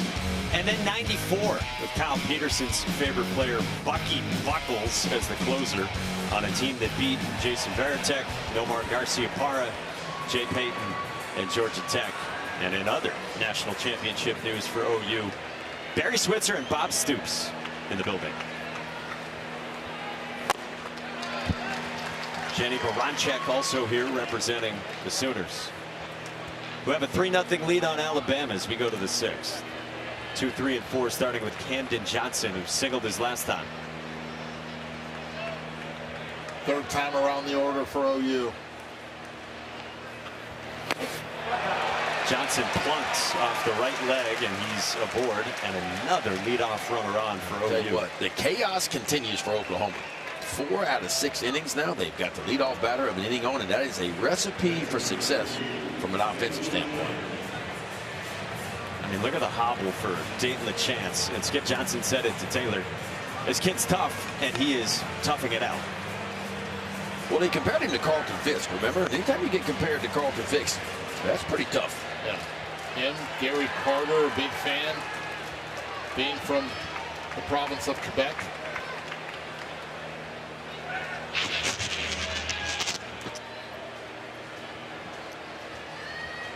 Dayton LeChance played junior college ball at McLennan in Waco, Texas, and he played for Skip Johnson's son, who now is at Dallas Baptist as the recruiting coordinator. This is tugged down the line and left for LeChance. Goodbye. Hobbled and all. Well, when you hit them like that, folks, you don't have to run around the bases too fast. Take your time, son. That ball left the ballpark in a hurry. And you talk about guts. You talk about wanting to be in there. Oh, for just 1 second, that pain goes away with that sweet spot. Boom. What a moment for Dayton LeChance. That's what you call leaning on a breaking ball right there. You never tell me hockey guys aren't. That's a beast right there. Did you think for a moment that kid was going to come out of the ball game? There was no way he was coming out of the ball game. You think Skip was going to ask him? He never even asked him. third time around the order, elite lineups that have been on point. Watch this swing here. Get it going. Recognize beautifully. Yeah, he recognized the breaking ball right away and just kind of sit back on it, and he threw the hands at it. He knew it when he touched it. He didn't have to be in a hurry on that one.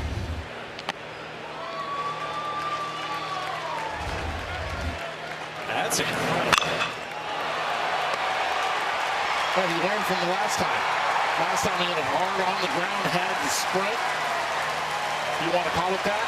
This time, different story. And how about 12 of his 16 home runs now have come since the middle of May. That's how hot Dayton LaChance has been. 2-1 on Jackson Willits. Singleton scored back in the first.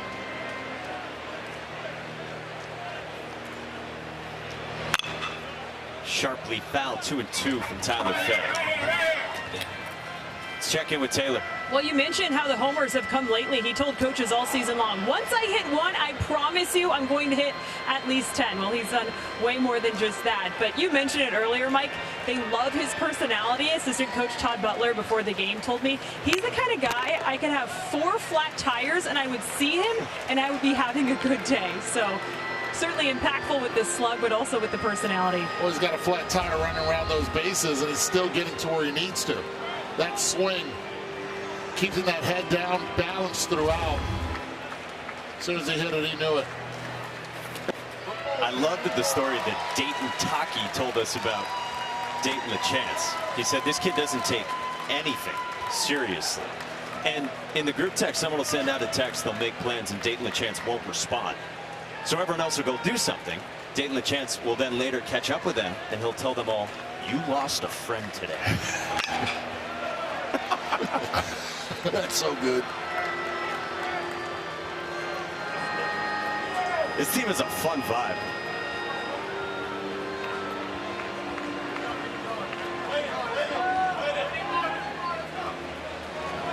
Life's good for the Sooners. They are on a roll. 3-2. Willits strikes out. Cutter up the ladder from Fay, who has fanned Willits twice. Yeah, and no one, and I mean no one, saw this coming for Oklahoma. We touched on it in the open. I mean, they dropped their final 4 SEC series of the year. They go 0-1 in the SEC tournament, 4-9 in their final 13 games, and nobody really gave them a shot to get the regional, especially going into Atlanta where you got to go play Georgia Tech in Atlanta. Not only did they knock off Georgia Tech, they knocked them off twice. Had to beat them twice in back-to-back days, and they found a way to do it. And slugged their way through Kansas as well. 6.6 runs per game for the entire season, but postseason play for the Sooners, 10 runs per game, and they're on pace to do it again today. 0-2 on Trey Gamble. Yeah, and the Supers, it was 8-1 game 1 Saturday in front of Bill Self and George Brett, who were there in Lawrence. And then Sunday into Monday, 13 more runs. Back-to-back Ks. And then after the regional, where Oklahoma did it twice, as you guys said, in comeback fashion. They had to rip off 3 straight wins. And Dayton Taki had the biggest swing in that Game 7 on a Monday to walk it off for Oklahoma. You talk about a moon ball. 390 to straightaway center field, and it went over the batter's eye when he touched it. They were down 7-3 into the bottom of the 7th of that game, and you could feel Georgia Tech get tight in that game. It happens. It happens when you start playing that regional play where you go in, you're thinking, okay, I'm hosting. You look at the competition, and then you get that shock and awe offense that OU has had since the fried chicken. And it gets even tighter, too, after they knocked them off in Game 1 and forced a Game 7. And that's where, you know, Georgia Tech, #2 overall national seed, the best offense in the entire country, nearly 11 runs per game. But Oklahoma was just better. Skip Johnson said that Georgia Tech had one of the best offenses he has seen in his 36 years around college baseball. It was good. I'm telling you, I went to Chapel Hill when they played against North Carolina to be able to see that offense on display. Both teams, one represented here, but Georgia Tech's lineup, top to bottom, it's really impressive. Tough to get out and putting a lot of pressure on the pitching, and they were able to handle it. And that had been the only series that Georgia Tech had lost. And they did it with freshmen. You start doing it with freshman pitching, you're going to be good for quite some time. OU rolling out Cord Rager, and then expected to throw in game 2 here, Xander Mercurius. 3-2 to Brendan Brock as a chopper behind the bag. Look at Justin LeBron just glide to make the play. How about Dayton LeChance? He stumbled on the second base bag, rolled his left ankle in the first, so he gets taped up. And you don't need to run when you launch. Dayton LeChance is red hot. So is Oklahoma.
There's a lot of scouts saying, I'm not going to forget about Cord Rager, true freshman who has retired 14 of the 17 that he's faced. And how about this? Working on 13 now consecutive scoreless innings for the freshman Cord Rager going back to regional play. That's how good he has been lately. 9-1-2 starts with Peyton Steele. They moved the arm slot of Cord Rager back in the fall. Skip Johnson was telling us today that Cord Rager was like 89-92 from pretty straight over the top, and then they moved him just out farther from his head with where he releases the ball.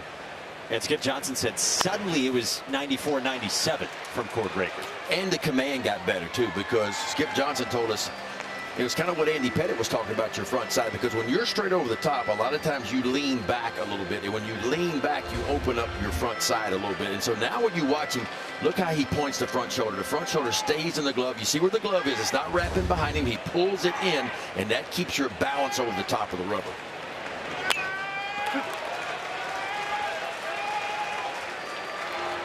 We asked Cord about it, by the way, and he did say, hey, I was up to 95 too from over the top. Yeah. But sometimes just changing an arm slide just a tick make you a little bit more consistency, and you can find a little extra velo.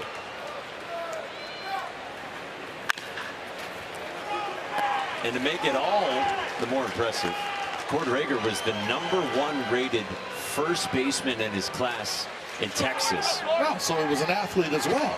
That's a good thing. Well, we always say pitchers are the best athletes, always. But what I love about it is he understands how difficult it is to hit as well. Even though he ranked as a hitter, he knows what works to be able to get hitters out. In the air, center field from Peyton Steele. And Jason Walk calls out Deshaun Harris for the first out. Last two pitches were sliders that stayed up, something that we have not seen in the previous 5 innings. That Cord Rager's been out there. Something to keep an eye on. See the fastball, establish it, but that slider slash curve, whatever you want to call it, has to be down and in to the right-handed hitter and down and away to that left-handed hitter to be successful. Well, one thing Cord Rager has not done this year is given length. In his 14 starts, he's only averaging 4 2/3 per start. So in some ways, he's not in uncharted waters, but he's not given a ton of length now. Some of that could have been by design your freshman year. Of course, he had the lat issue where he missed a couple of starts. But Skip Johnson has done a nice job keeping the pitch count down, keeping the innings down for the freshman, hoping that they would get the postseason play and he would be strong. And boy, has he ever answered the bell in the postseason. This is the leadoff man, Bryce Fowler. He pulls one into right field. He's been ultra aggressive, and that was a breaking ball left up. Exactly. Those are the ones. 4 consecutive breaking balls, all of those left up. Alabama now getting their leadoff hitter on, even though there is one out. Now you get to the meat part of the order. Boy, with this kid right here who has been jammed twice on fastballs already, would love to do something for his father. It's his birthday as well today, Julio LeBron. Well, it's the time of the year you need your stars to show up. And it's time for Justin LeBron to make a difference in this ball game. He's got an opportunity here. The execution is perfect. Taylor. Well, he lives by the motto, look good, play good. And if you've watched him throughout the season, he has 25 different pairs of cleats, he told me. Likes to get them custom painted. So I asked, well, did you get some for Omaha? And he said, listen, these are the pair that's gotten me through regionals, super regionals. I can't switch it up now. He says they have forced me to become superstitious. And speaking of that, guys, a couple innings ago, they brought out all the stools from the dugout and they placed them at the very end here. So they told me it was time to switch something up here in the dugout. So now, down where I'm standing, we have about 10 different stools stacked up. I don't know if that's going to do anything for Alabama. Guess we'll have to find out. Whatever it takes. Justin LeBron on those 2 jam job pop-ups his first 2 times only saw 3 total pitches. Are those Louis that he's got on? If they are Louis Vuitton cleats, my respect for Justin LeBron just went through the roof. Are they? No. No, they're not. I was going, wait a second now. It We're taking us to another level. I see what you're saying. NIL money paying off if those were Louis. 2-1 on LeBron. 3rd time through for Rager. Breaking ball up again. He didn't pull the trigger. No, he couldn't. Because you've been geared up for that fastball. It's been eating you up the first 2 at-bats that he was already cheating in, thinking the fastball was coming again. Had nothing in his legs to be able to pull the trigger on that. And if you're Justin LeBron now, you have no idea what you're about to get. Going to be heater up in the energy, going back to that breaking ball down. Breaking ball down, how about that? That's big time now. And the reason why that pitch works is because the first 2 fastballs were right up and in. And that's what Rager is doing. He is shoving that fastball inside to Justin LeBron. He is speeding that bat up. And once he gets that bat sped up, then he bends that breaking ball in there. You see the eyes? The eyes were never where the ball was going to end up at all. That's what you call gearing up to go get 95, and you get a breaking ball down and in. And you're going to swing and miss by a lot on any metric. Cord Rager's been super efficient. And now 2 outs for the 3-man in Bama's lineup, Brady Neal. It's outside. It is outside, according to Linus Baker. Brady Neal, a strikeout swinging on the curveball, and then a ground out to second in the 4th against Rager.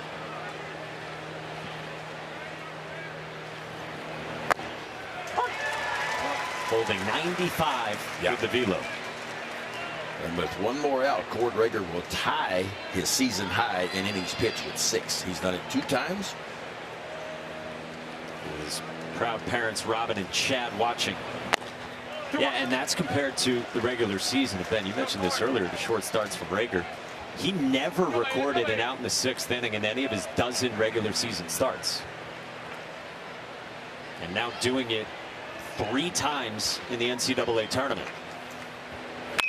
On the ground sharply, but right at Dayton Tackey. Getting over. Cord Rager has stepped up in a major way in the postseason. 6 shutting in Omaha.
Probably the best matchup of the first 2 days still to come at 8 Eastern. You're watching the NCAA Men's College World Series presented by Capital One.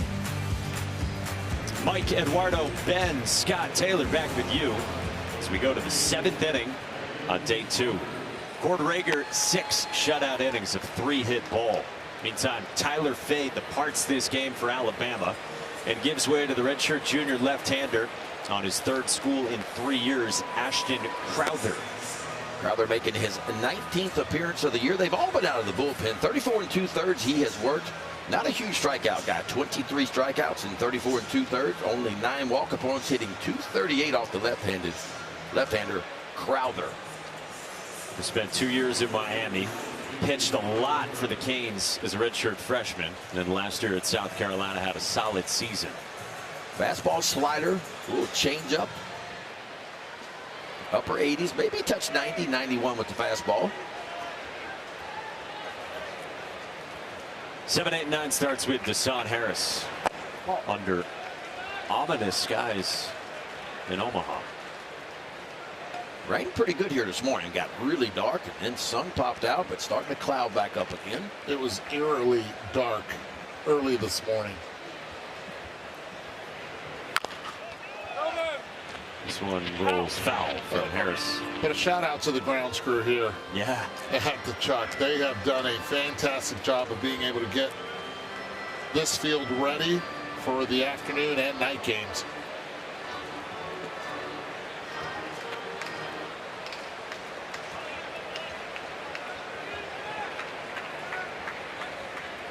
Crowther's 1-1. 2-1 on Deshaun Harris, who joined Oklahoma as a walk-on. Reggie Willits brought in Harris because this kid could fly. They had him in camp. He ran a 6.3. They saw a little bit of pop. They liked the arm. And Deshaun Harris turned down some other schools to be a walk-on at Oklahoma. We saw him earlier using that speed to beat out an infield hit. Choking up a little bit on the bat as well.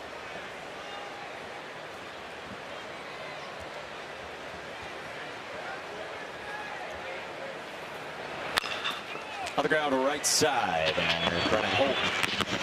Low throw handled by Luke Vaughn for the first down. After Tyler Fay departs this game. Man, what a season. 2nd team SEC. SEC best 103 innings coming in and back pitching 2 hours from home. Yeah, I felt like he got a little bit sharper as the game went on. I felt like early in the ball game, that slider, which was typically a really good pitch for him, was a little bit elevated and up out over the plate. And Oklahoma made him pay for it, but he sharpened up. Still had 6 strikeouts, 2 walks. This is Dayton Taki. Tyler Fay, who, by the way, threw a no-hitter this year against Florida.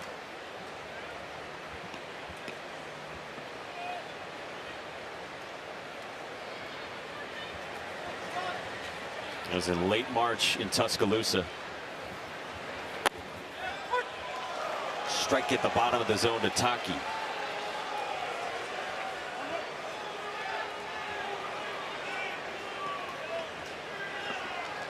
Taki struck out in the 2nd and flew to center in the 5th.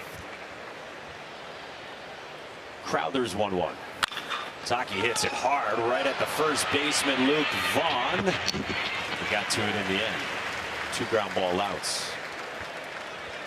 NBA Finals Game 5 is tonight, 8:30 Eastern on ABC, between the Knicks and the Spurs after OG Anunoby capped the comeback from 29 down. You can also watch it on the ESPN app, and coverage starts with NBA tip-off at 8 Eastern. I'm going to have multiple screens up tonight. I assume you'll have the audio of Carl Ravitch, Chris Burke, Kyle Peterson, Chris Budden, and Scott Klein. 100%. Here's Kyle Branch. Listen to the boys and our gal. And at the same time, watch a little bit of the Knicks Spurs. What do you got tonight? You got a prediction? Just tune in the 4th quarter. That's all you have to do. No. It don't matter if they get 100 points ahead, either team. Just tune in the 4th quarter. I'm tuning in the entire time. As Ben loads up with another piece of double bubble. And what I have is, unfortunately, our producer Joe, who is a huge Knicks fan, he's going to have to wait another day. He's going to have to wait another day. Okay. Or two. So you're hoping for a Game 7. I'm hoping for a Game 6 before a Game 7. Yeah. And I would love to see it in New York. 0-2. Just out of the mid of Brady Neal. So we don't know what the prices are going to be in New York for that one. I don't even care because I'm not going to be there. But I will watch it. Ben McDonald, known for prognosticating other sports on our ESPN family of networks. 0-2 on Kyle Branch. Double play ball in the second, strikeout in the fifth. In the air in the seventh. Hines and Fowler, look out. And Hines makes the catch and a collision avoided. We hit the stretch. It is all Oklahoma so far against Alabama.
Time now for Working on a Win, presented by the Home Depot and Cord Ranger. Just doing it. I mean, the fastball's been good. He's attacked the upper part of the strike zone. He's sped up bats on the inside part of the plate when he's needed to, and he's got to that pitch right there, that breaking ball. And that slider has been good. It's been good from the very first inning. It has been outstanding. And that's one of the big reasons why Alabama's been trying to attack early with the fastball, because that slider's just been the put-out pitch. I mean, 14 consecutive scoreless innings pitched for the freshman, Cord Rager. Who's the only pitcher in the country with 3 starts of at least 6 innings in this year's NCAA tournament. And they're his only 3 starts of at least 6 innings all season. Drops in a good one to start out Jason Torres in the cleanup spot for Alabama. Think about a pitch count at 72. He's thrown 51 strikes so far here. A lot of strike ones, and that's what he's done so well. He's put hitters on the defense right away with strike one.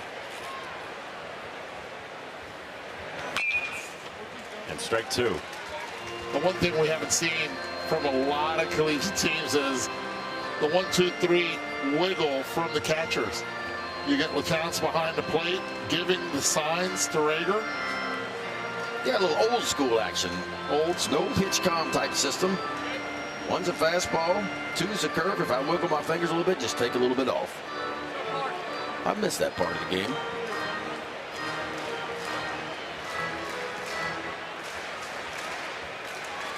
That one has been a breaking ball. This one has to be in the dirt.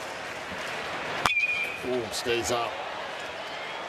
Got away with one there. And Torres knows it. He just attacks. I mean, even when it's 0-2, you better be ready to swing, because he's not wasting any pitches.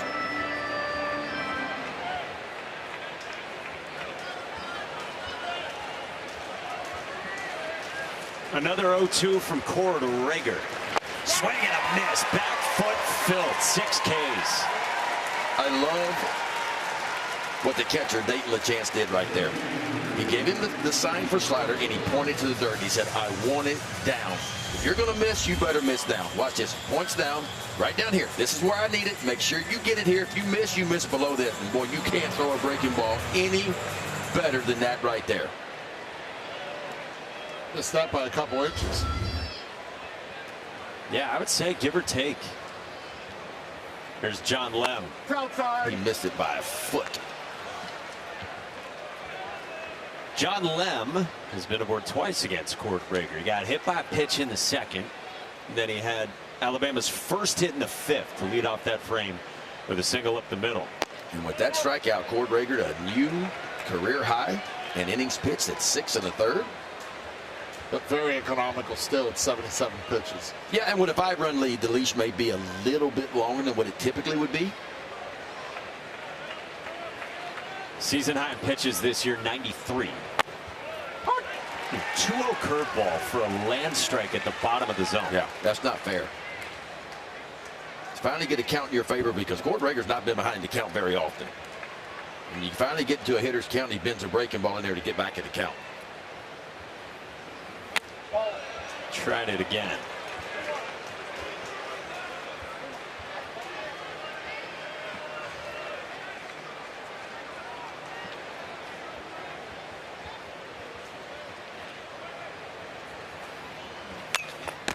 Full count. Only the second 3-ball count. And LJ Mercurius is up. This guy's been awesome recently since he shifted to the bullpen. His velo's been up at 97. Yeah, it was a starter for most of the year, was LJ Mercurius. But recently went into the bullpen, and he has not disappointed coming out of the pen.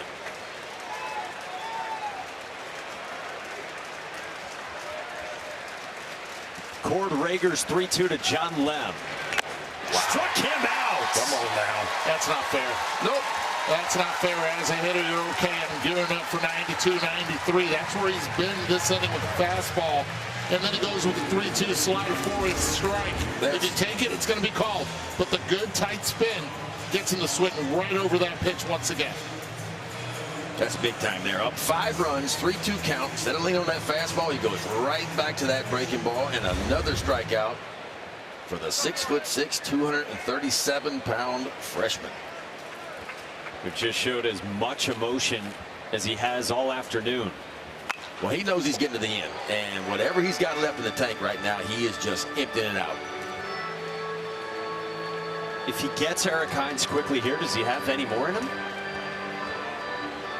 I mean, maybe, but I don't see the point in pushing him at this point because I want to keep him as fresh as I can to bring him back as fast as I can.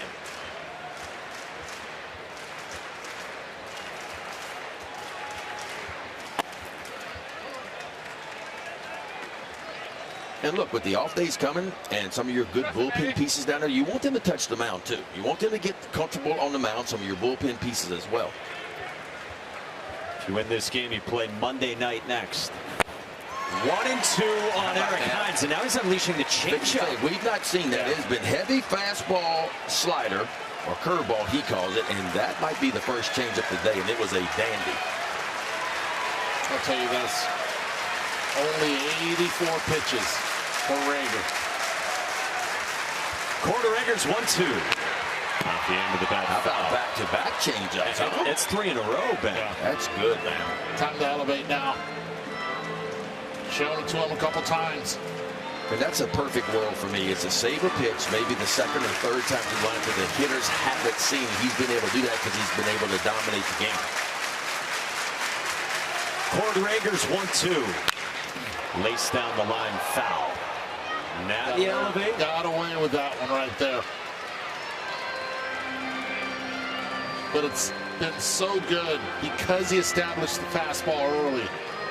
That has been able to use that slurve. I like elevated heater in or maybe a heater in here. We'll go a little bit lower with that slider. Cord Rager's 1-2 again. There it is. Off the ladder, and he strikes out the side of the 7. That is dirty, folks. And I'm talking about dirty as a Bourbon Street martini. Cord Rager, the freshman, punches that 7th inning. Gets all 3 of them. Really good breaking ball down and in. And how about this second one? 3-2 count, but you get the fastball. He bends it in there, and just for fun, he said, you know what? I still got 95 in the tank, and he elevates a four-seamer, punches out the side, 8 of them, a season high.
Welcome back to the NCAA Men's College World Series presented by Capital One.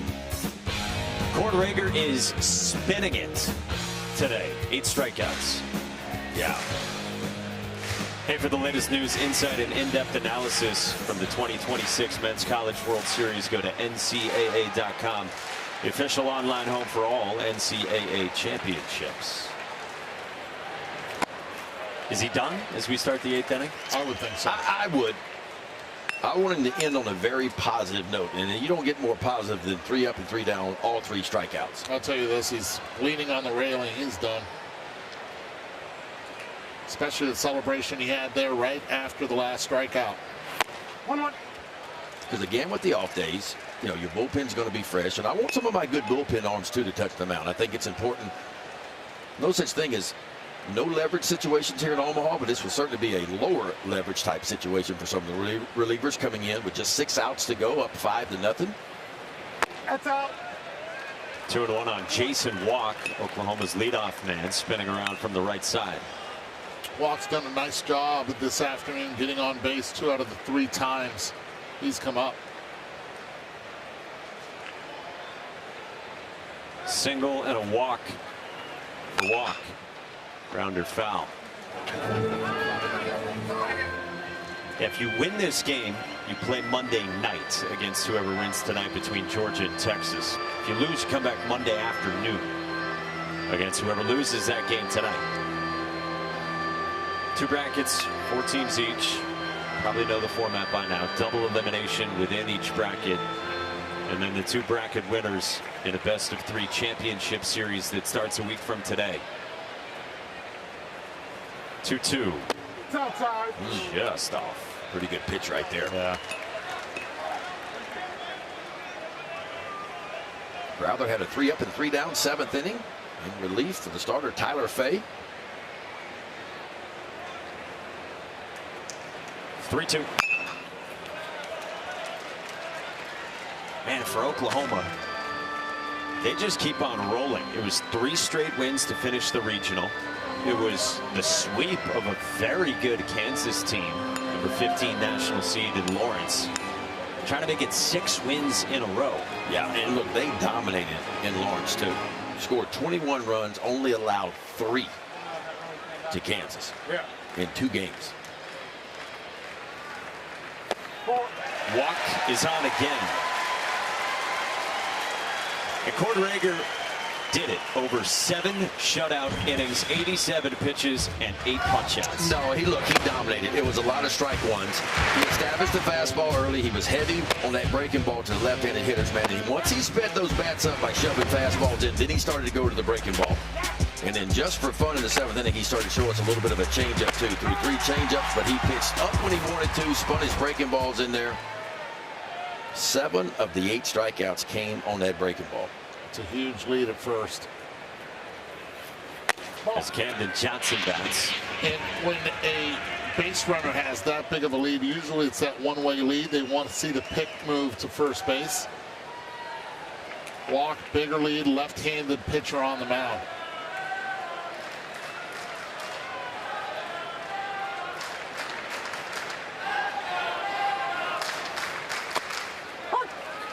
One on Camden Johnson, flat to center, single in the 3rd, hit by a pitch, and he scored on Dayton LeChance's home run in the 6th.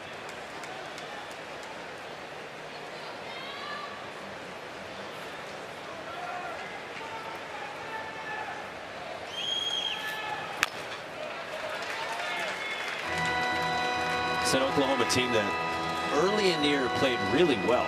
First weekend of the season, they got wins over Texas Tech, Oklahoma State, and TCU. Ranked as high as 8th in the country early. Skip Johnson says then the pitching struggled, and then the hitting struggled. And it just took a while for this team to find the best version of itself. Rolling right now. Remember, they lost 4 straight SEC series to end the regular season. At Auburn, at home against Florida, at Arkansas, and at home against Tennessee. Then they go to the SEC tournament. Missouri knocks them off in 1 game in the SEC tournament. A strikeout there, and there's 1 away. Dayton LeChance coming up, and we check out our Capital One rewarding performance on a bum ankle and all. It hurts the ankle in that first inning, twisted, but he stays in, grinds it out. And then the heroics of how do I run the bases slowly? Well, I hit it out of the ballpark. Take my time, the distance. 409 feet, exit velocity over 100 miles per hour at 110 with the right launch. The power is there, and it's been there for the second half of the season for Dayton LeChance. Nobody in the country's hit more home runs in these last 2 months than Dayton LeChance. I'm giving it the French version, LeChance. How's your French? You good? Oh, parlez un peu. How about that? World traveler Eduardo Perez. All righty then. That's all you're going to get from me. All right.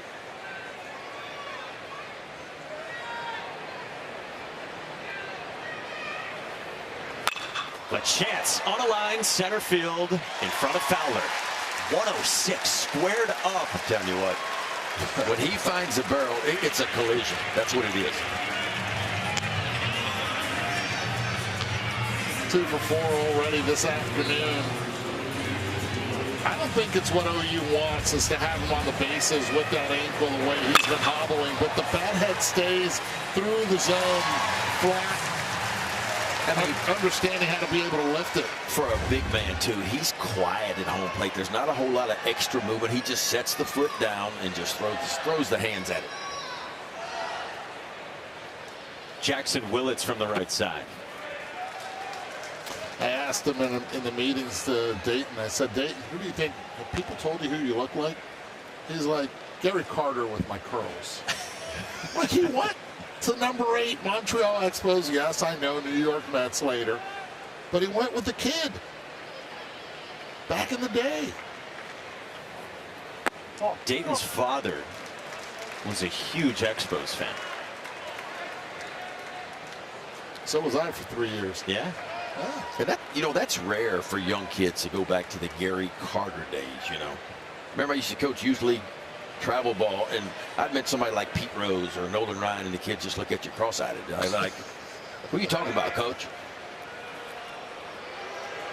But you can tell he is a baseball gym rat is what he is. Understands the history of the game. And what a character he is, too, man. I enjoy. Out of all the kids we talked to, he was probably my favorite one. He was a joy.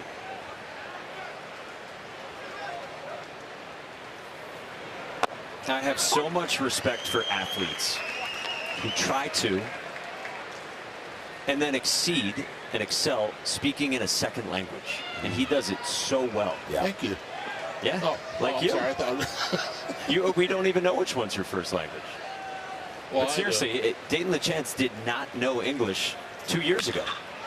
Lined over short by Jackson Willits into left center field, and this will add on for Oklahoma. Jason Walk scores. Willits squares it up, and the Sooners are rolling again. And this is why this lineup has been so deep.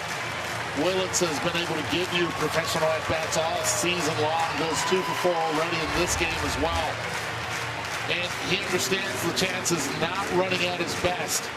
Line drive most likely would have ended up at second base if LeChance was not at first. Running with his head up.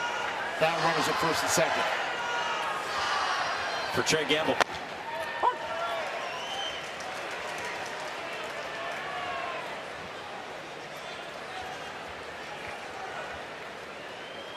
Tell you what, there's a lot of shades to the 2022 team for this Oklahoma squad. Hot at the right time. That team went to the finals, lost in 2 games to Ole Miss.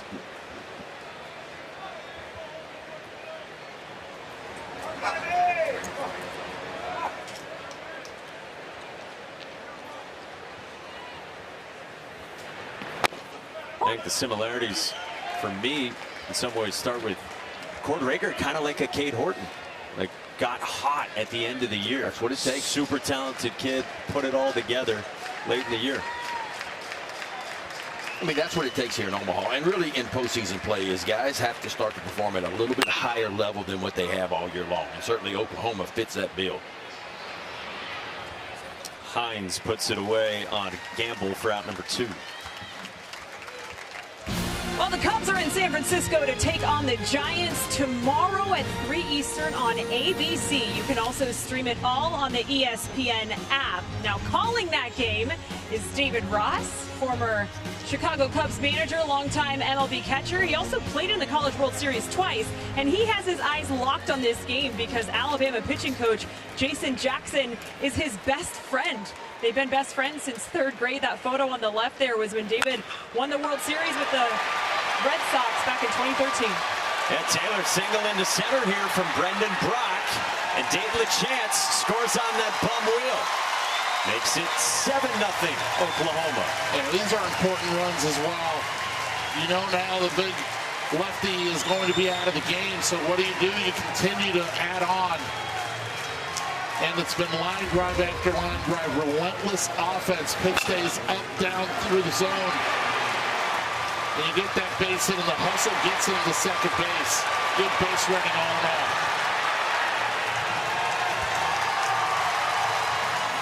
Oklahoma just getting it done, folks, on both sides of the ball. Rager has been outstanding. And you talk about hitting with runners in scoring position.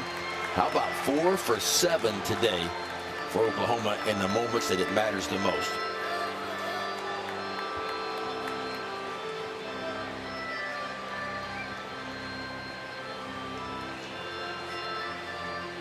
Jason Jackson, who Taylor was just talking about, out for the visit.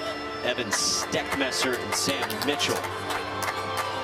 And Evan Steckmesser ready to enter this ball game. Insurance for Oklahoma in the 8th on day 2 at the Men's College World Series.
The NCAA Men's College World Series is presented by Capital One. What's in your wallet? I think Cord Rager's going to have a lot in his wallet in a couple years. He was awesome today. His battery mate Dayton LeChance left Earth with a 2-run shot 409 feet away as he hobbles through a rolled ankle from back in the first. Little Kirk Gibson action right there. If you're thinking Major League Baseball, if you're thinking college baseball, you got to go back to Tony Delmonico when he did it with the hamstrings issues as well. Alabama will turn to their second reliever of the day in the way of Evan Steckmesser. 23 1/3, 29 strikeouts, making his 19th appearance of the year. 23-year-old fifth-year senior, year one with Bama after 2 years at Samford, where he was used a ton.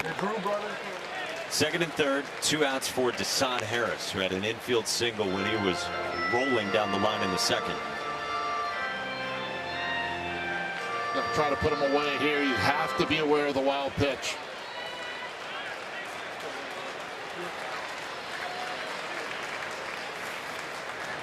Inside. Steckmesser has the highest chase rate on Alabama's pitching staff. He gets the most swings on pitches out of the zone, and he's got the best swing and miss rate too. Yeah, big misses too. Fastball, breaking ball, and a changeup.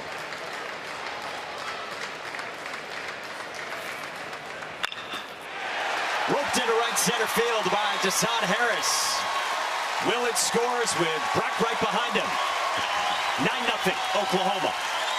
You know, we talk about so much what Rager has done on the mound. We've talked also what OU's offense has done, but they've really recognized pitches up in the zone, and they have not missed those pitches this afternoon up in the zone. This one, slider with 2 strikes, stays up, really easy to be able to track, gets it, and now adds on to the lead.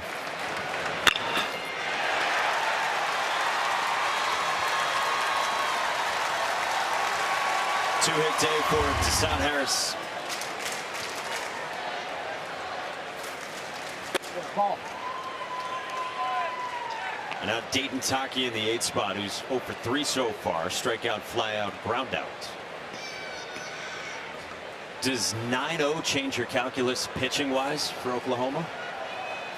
I don't think so. I still want to get some of my leverage guys in there just to get them a little bit of work with the off days. Now, if Oklahoma had to turn around and play again tomorrow, I might think a little bit differently. But with the day off, no, I still want to get some of my high leverage guys in the ball game.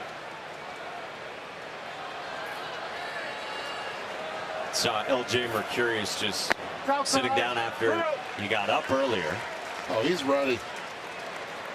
He's been ready. Are you okay with that? Not 9-run game that he's the guy you go to?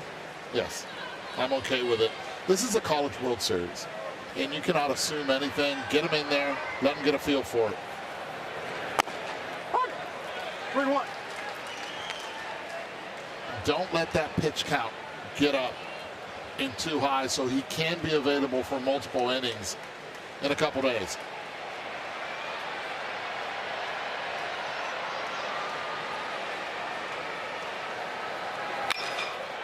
Backside base hit, Dayton Taki. Harris motors to third and gets stuck there on a double from Dayton Taki. I'm telling you what, Oklahoma is putting on a clinic today. They are spraying it everywhere. And you mentioned it, they're not making mistakes. If they get a mistake, they are finding the barrel too. That's a pretty good move to the ball. The hands go first, the barrel behind it, just a 2-seam fastball working to the outside part of the plate. I love this approach. Didn't try to pull it, just threw the hands at it, the barrel followed it, and a bullet down the left field line.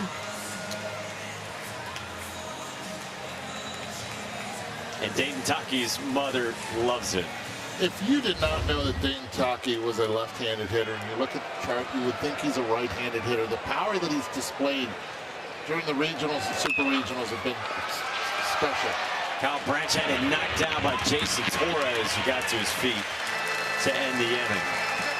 4 runs of insurance for Oklahoma.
The last 44 College World Series, only 4 teams have lost in their first game and gone on to win the national title. So it's so important to start with a win.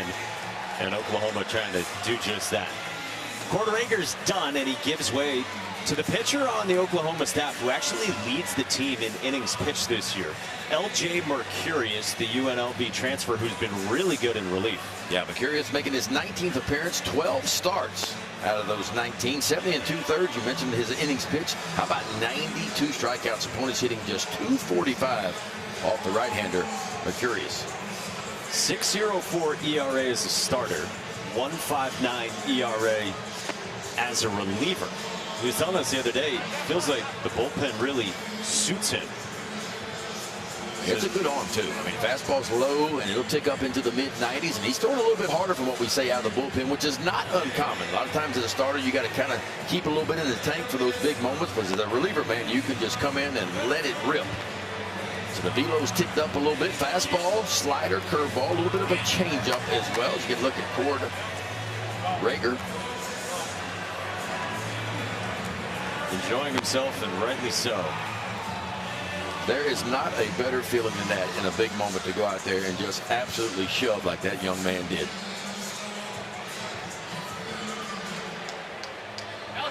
The team gets you some insurance, and now you hand it off to L.J. Mercurius. He's showing off some bling as well around that neck. I'm the first hitter that used to say, can you take that off? I want him to take it off. You would say that? Yeah. I want to mess around a little bit with the comfort zone. Yeah, it will be. Brennan Holt does not. 7, 8, and 9 for Alabama. 96. And it's been first pitch strikes galore from L.J. Mercurius as a reliever. It's almost 80% of the time out of the bullpen that he throws a first pitch strike. His younger brother Xander is expected to start Oklahoma's second game here in Omaha. That's easy. It's easy 97. It's got some life to it, too. You can see that fastball just kind of stay on plane as it explodes through the zone.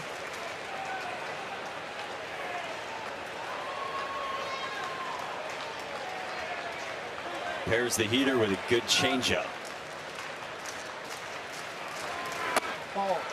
Just missed with 96. That might be one where the catcher's target was elsewhere, and that kind of changes the odds. The umpire sees you reach all the way across the zone like that, because you could see the chance was set up on the outside part of the plate. He had to reach all the way across to the inside part. If he'd been set up in there, I think it's probably strike 3.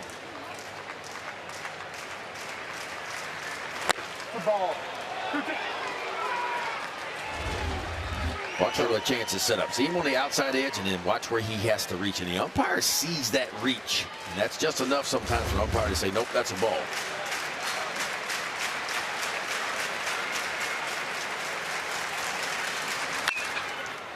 Popped up, foul ground. The shift was on, and so no one will get there.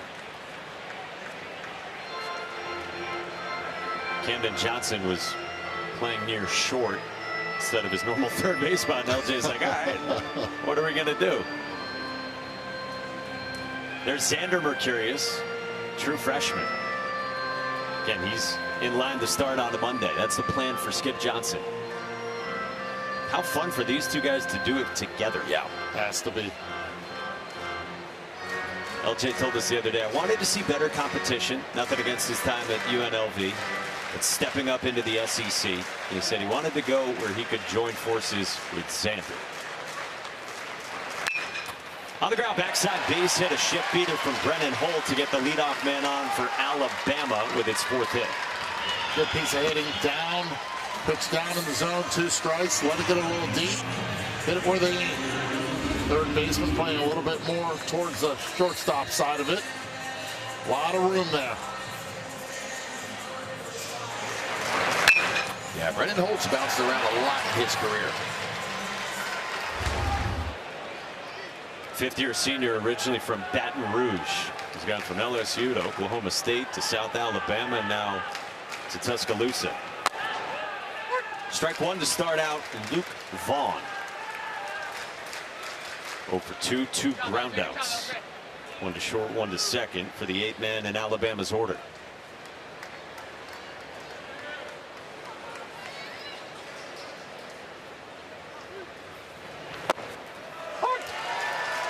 Oklahoma's had good luck with brothers on its pitching staff the last couple years. They had Kyson Witherspoon last year, who went 15th overall to the Red Sox, and Malachi Witherspoon, who went second round to the Tigers. And now LJ and Xander Mercurius.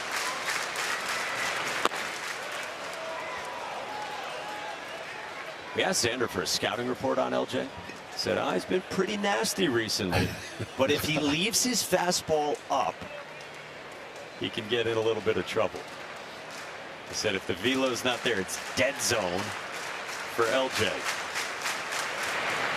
Swing and a miss. That's a sword, and that is filth. It's a sword because it's a changeup. You're thinking, okay, dead red fastball 97. You look at the spin, it does not have the dot, and next thing you know, with that arm movement, it's coming in different. Tumbling right at you. Circle change just kind of turns it over.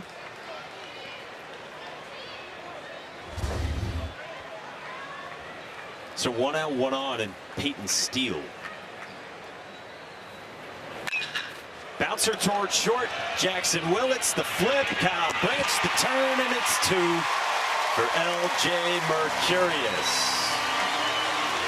Rolling along like he has been in relief. To the 9th inning next in Omaha.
Ninth inning in Omaha at the Chuck Charles Schwab Field, where it's been all Oklahoma.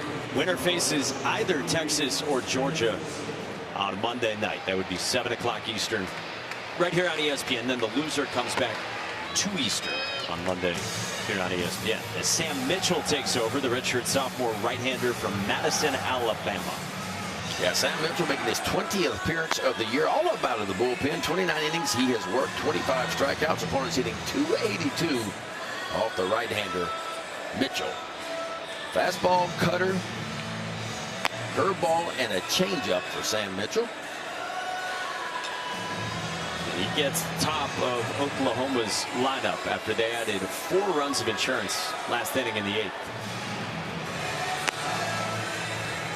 So again, the winner gets either Georgia or Texas. That's going to be a heck of a ball game tonight. Yes. That really is. And look, Oklahoma has been a tale of different, I don't even want to use tape, but just a different team. You said early in the season they started off really well. Then they did not pitch and did not hit. What team do you scout? Now you're scouting a completely different team that leans on the power as well.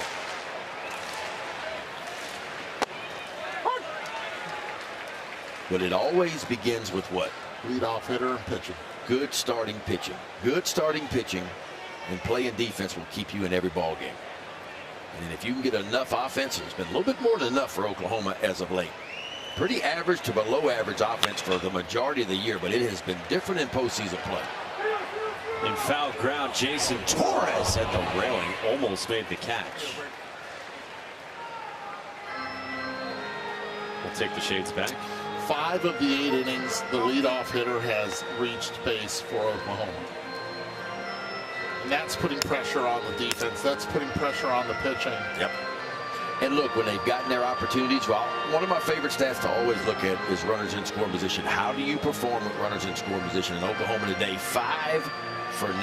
Like, you can't do a whole lot better than that. And it's a team that was, out of 303 Division I teams, Oklahoma came in 80th best in the country, 302 runners in scoring position. But you look at postseason play, it's up there around 340. So they have elevated their game just about in every way offensively. We talked a lot about hitting the ball out of the ballpark, and of course they have done that a lot recently. But they've also come up with big base hits with runners in scoring position. 2-2 from Sam Mitchell. And that's a great thing if you make it to postseason play. You can forget. If you had a great year, great for you. Good for you. Continue to do that. But if you had kind of an okay year, you can just put all that behind you and say, hey, we can't control the past. We can only control the future. Now let's see if we can find a different gear. And Oklahoma has found a different gear in the postseason. Mitchell pins one to the bottom of the zone to strike out Jason Walk. And there's one away in the top of the 9th. Just a good four-seam fastball. Just paints it right at the bottom of the zone.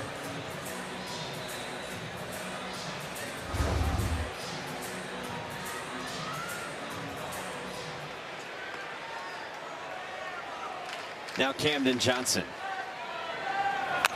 How about the Alabama side of things? I think Oklahoma, they went to work early. They got 2 in the top of the first. They ran into a really good starting pitcher. What do you see from Alabama, and how do you forecast what's left for them as they would stare down elimination games? Their top of the order has to produce offensively. They have to be the ones. It all starts with Fowler. Fowler can start getting on base. Justin LeBron, who was very impatient early, saw 3 pitches, 2 outs in the first 2 at-bats, hasn't been able to do much, and then you've been able to control Neal. Those guys have been at the center of their offense when they've been able to win ball games. Little roller from Camden Johnson into the shift, and that's handled by the third baseman Jason Torres for round number 2. Yeah, it'll start with Zane Adams, though. Zane Adams, started game 2 of the regional, game 2 of the super regional, so it'll be big for him. He'll have game 2. I feel like he will. And it'll be up to him to go out and maybe stack some zeros early. And that's what Oklahoma did in this ballgame. I mean, they punched first. They punched off on 2 runs in the first inning. Didn't score a run in the second, but then another one in the third inning. So Oklahoma got out quick in this one. So it's going to be up to Zane Adams to maybe stack a few zeros early and give this Alabama offense a chance in game 2. Dayton LeChance bats with 2 outs here in the 9th.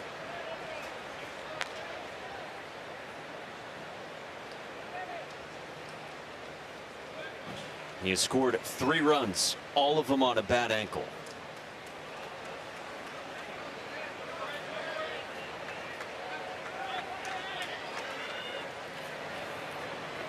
Dayton LeChance caught a pop-up from his catching spot and foul ground in the 4th.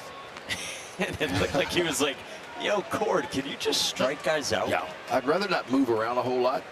Unless I have to gently jog around the bases with a home run. Watch how methodical he is at the plate, understanding where his hands are at all times, slowing everything down. Right there, just was anticipating a pitch to be able to catch in front and committed to it before the pitch was even released. So you're asking the umpire there, was that ball low? It's very low. I like his routine, though. He kind of gets his hands where he wants them. He'll stare towards the first base dugout. See him kind of stare right there, and then he puts eyes on pitcher. He's ready to go. 2-2, gentlemen, 2-2. What are his next 48 hours going to be like with his ankle? Therapy, ice, contrast. The first thing he's going to do is get an x-ray, make sure everything's okay in there. But after that, you're going to have to treat that aggressive. Yep. But the contrast is going to have to happen sooner than later. The idea is going to be able to get the swelling out of that thing, because I'm sure it's going to have a lot of fluid in it, a lot of swelling, and find out a way to try to get some of that swelling out where you got some mobility in it. Don't run. Still got hard contact. He lumbers down the line as Torres throws him out. And the rest process almost there for Dayton LeChance. Last licks for the Tide next.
Here we go, bottom of the 9th inning, and Alabama only has 4 hits that they've mustered against Oklahoma pitching. They're all singles. And then the Oklahoma pitching staff hasn't issued a walk. They've hit one batter, otherwise that's it. Well, we said going forward for Alabama, if they're going to survive here, they need more out of the top of the order. And that's what they have here, starting with Bryce Fowler against L.J. Mercurius. Top 4 in the tied lineup, a combined 1 for 12, with just a single from Bryce Fowler his last time in the 6th. 23-year-old, 5th-year senior who Rob Vaughn told us today is the heartbeat of this team. He said, our team goes as Bryce goes. Cues one foul.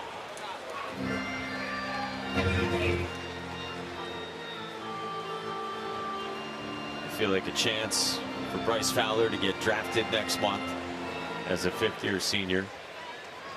Kid who loves the bright lights. We're hoping he has a good long stay here in Omaha. And if he doesn't get drafted, look, he's going to get an opportunity to play professional baseball. The skill set is there. Just a matter of getting that opportunity.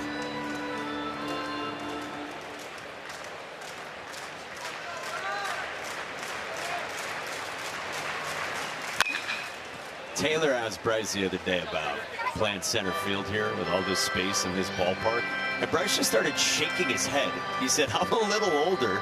I got to get the joints moving here.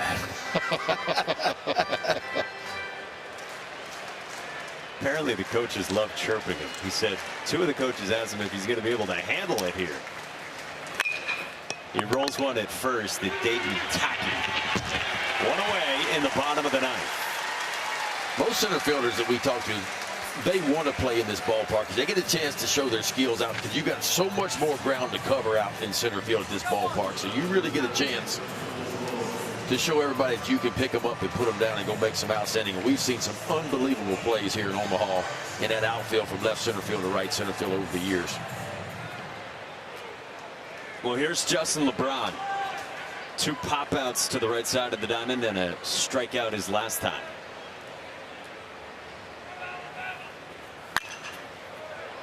By the way, we were wondering about L.J. Mercurius and how often he's done this.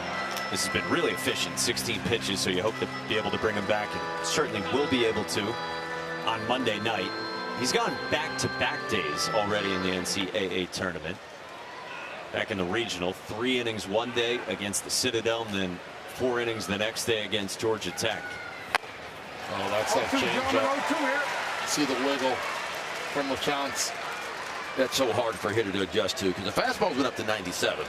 And then he takes about 10 miles an hour off. And it's not just an off-speed pitch. It's an off-speed pitch on the outside edge. 0-2.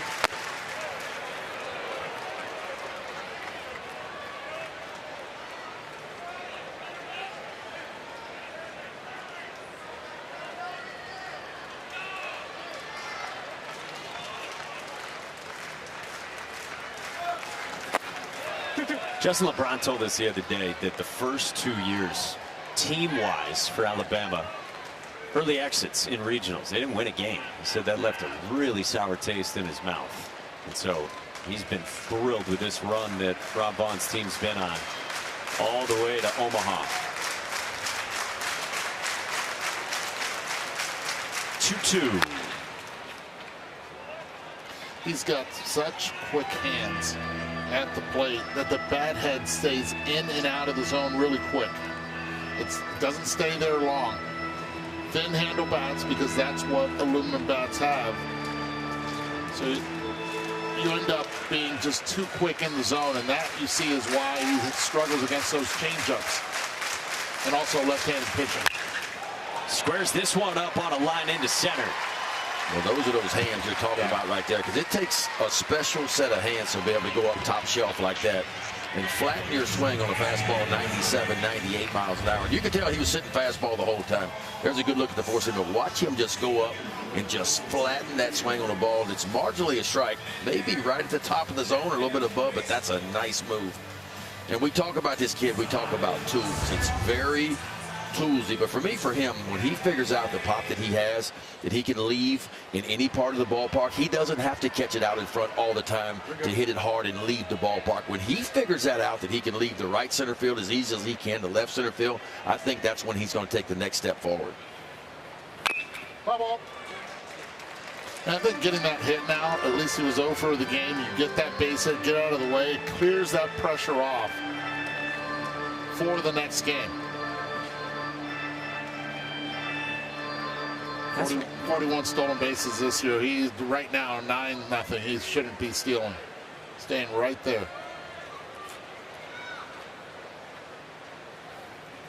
That's away. Ball and a strikeout on Brady Neal. Strikeout and 2 groundouts to the pull side for him from the 3 spot in their lineup.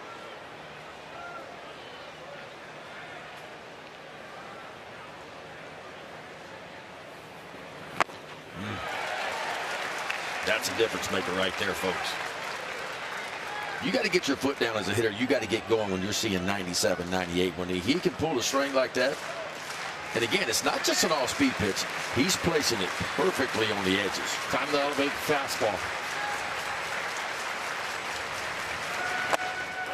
No chase from Neal.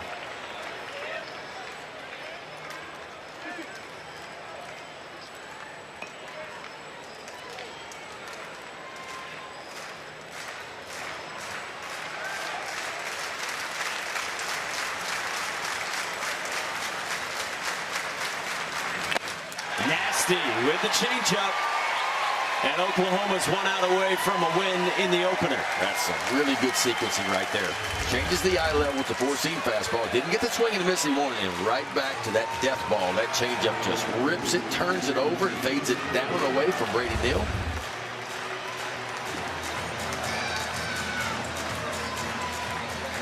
L.J. Mercurius trying to finish off what Cord Rager started. And for Alabama, the last hope is Jason Torres in the cleanup spot. 0 for 3 with 2 strikeouts. Runners off, and they'll just give Justin LeBron second. By the way, if you're peeking ahead for Oklahoma, Texas swept Oklahoma back in March, and Oklahoma did not face Georgia at all this season. 2 possible opponents for Monday night. That's away.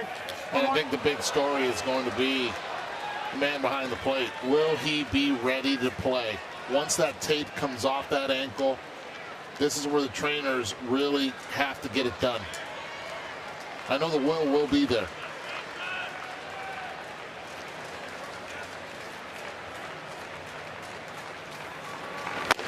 One and 2 on Jason Torres.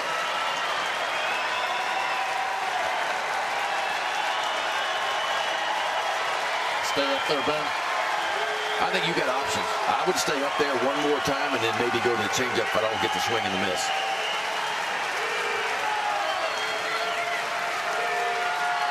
The 1-2 in the air right field, tailing down the line, and that's Chris Foul.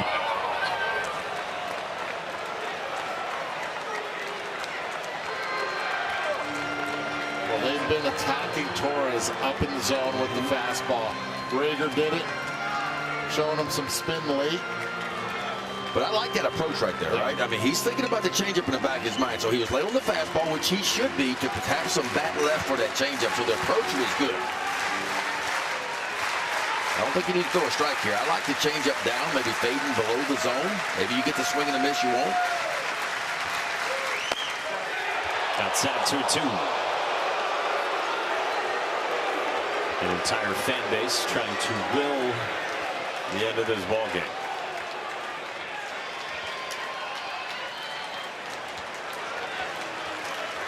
L.J. Mercurius trying to finish. 2-2.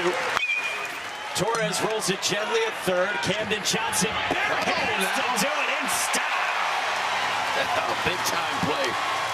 Camden Johnson had one choice right there. He had to barehand that ball, and he did, and I mean just a perfect throw. And how about the Sooners? Boomer Sooners, man. Big time for them. Clean baseball. No errors in this game. This was all about pitching. And it started with a big lefty on the mound. Curt Rager, who was able to keep Bama off the board. Him and LJ, nice job. LJ says OU. And who's hotter right now in the country than Oklahoma? Probably no one. So they move on into the winners bracket.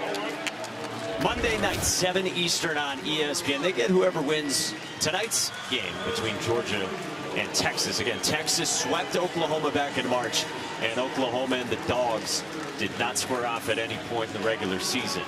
Meantime, for Alabama, they'll come back at 2 Eastern against whoever loses that game that is still to come tonight at 8 Eastern. Dayton LeChance with Taylor. Thank you. How much pain were you in all game? I felt fine. 100%. I'm good to go. There's no problem. You're lying. Let's go through the home run. When you're rounding the bases, what was going through your mind? Well, it gave me a good pitch to hit, and I didn't miss it. And, I mean, I just want to help the team win, and it's all about winning innings for us. So, I mean, it was huge for us, yeah.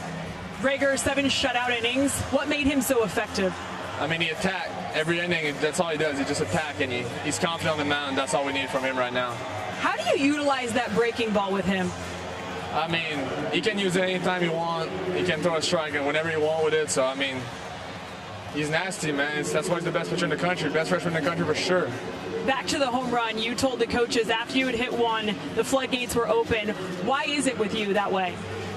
I don't know. I guess it's a feel thing, but, I mean, now the flood's open, so it's going to keep going. I'm so happy you're not in pain. Thanks for the time, guys. You're lying. His nose is growing. I'm just going to tell you right now. His nose just got a little bit longer. Taylor looked him square in the eye and said, not a chance. Dayton LeChance. Final score 9-zip Oklahoma. Moving on. We'll get you to the studio with Alyssa, Runes, and Todd. And remember, stay tuned. Still got a big one coming tonight. Texas and Georgia, 8 Eastern right here on ESPN. For Taylor McGregor, Scott Klein, Eduardo Perez, Ben McDonald, and our entire group led by Joe McCoy and Billy Proctor, I'm Mike Monaco saying thanks for joining us here in Omaha. Off to Alyssa Lang. Thanks, Mike, as we welcome you into the NCAA Men's College World Series studio, built by the Home Depot. I believe what we saw from LeChance is called SEC speed, rounding the bases like that. What a win for Oklahoma over Alabama. No team has started a Men's College World Series with a shutout win of 9-0 or larger since Georgia Tech shut out South Carolina 11-0 in their opener back in 2002. These Oklahoma Sooners are hot, and they have been ever since this NCAA tournament got underway. It continued today. Mike Rooney, Todd Walker, Alyssa Lang out here with you. We got another baseball game coming your way in just a couple of hours, but let's talk about what we just saw. Domination from OU. Curt Rager, what a performance from him. I'm still trying to process all this. I mean, Curt Rager, the freshman, outdueled the senior on the other side. Every hitter in Oklahoma's lineup had a base hit except for the 9 spot. And, I mean, wow, what a performance by Curt Rager. That's the story. Yeah, and Oklahoma started the season beautifully. Then they lose 4 straight series coming into the tournament. They are hot as a pistol right now. For Rager to do what he's doing 2 weeks in a row as a freshman, unreal. All right, I have some trivia for you guys. Curt Rager is in great company now. Just the 3rd Oklahoma pitcher in the Men's College World Series to throw 7 or more innings and allow no runs. The first since 1975. Who was that Sooner pitcher? Well, Langer, I mean, of course we all know that was Marty Kunkler, the great Kunkmeister, left-hander. Poor Eastern Michigan that night, never had a chance. 4th round pick. Everybody knows the Kunks are on. I mean, unbelievable. Yeah. And Curt Rager is now in amazing company with Marty from 1975. What does this do to set the table for Oklahoma moving forward into Monday? I think the table was already set. I mean, this is their 6th win in a row, and Curt Rager saves the bullpen. I mean, they brought in another guy just for an inning. They are set up. I mean, the offense is rolling. Dayton LeChance with yet another home run. He's been red hot in the second half. 16 home runs in the last 29 games for that guy. Yeah, and I just think Texas and Georgia is a problem on this side of the bracket, right? Like, we can't underestimate that. But Oklahoma feels invincible right now. Like, this team's feeling like, what can't we do right now? Yeah, and we talked about it pregame, right? This is a team that has really come together, starting with that Georgia Tech regional at the very beginning of this tournament when Trey Gamble goes to his team and says, hey, we got to keep chopping wood because this is going to be a long tournament to get us where we want to be right here on this stage. Yeah, and the thing about Oklahoma is the pressure they put on you offensively, that's always been in play. They've played beautiful defense, but now we're hitting home runs, and now we got freshmen pitching out of their minds. I mean, it's all coming together. Yeah. And that kind of momentum is a real thing. You know, you come in here with that kind of mentality. I mean, they ran through the second best team in the country in the regional in Georgia Tech, ran through Kansas. So to get here, their path has been tough. In case you tuned in towards the end of this game and you missed some of the highlights, let's show it to you exactly how this one went down in a big win over Alabama. In the first inning, here's Gamble coming up with a double. This was the moment where Dayton LaChance nicked up his ankle at second base, but it wouldn't stop him. Comes home, and Oklahoma takes an early lead. Well, and these are 18 and 19-year-old impressionable kids, so I always feel like a lead is important for these guys. And here's LaChance. As we told you, it would not stop him. How about a home run on a gimpy ankle? I mean, hanging, breaking ball, and the big Canadian gets into one. No doubter. Oh, my gosh, that's so great. Kirk Gibson reincarnated. Let's go. That's how he looked. Jogging the bases all the way home.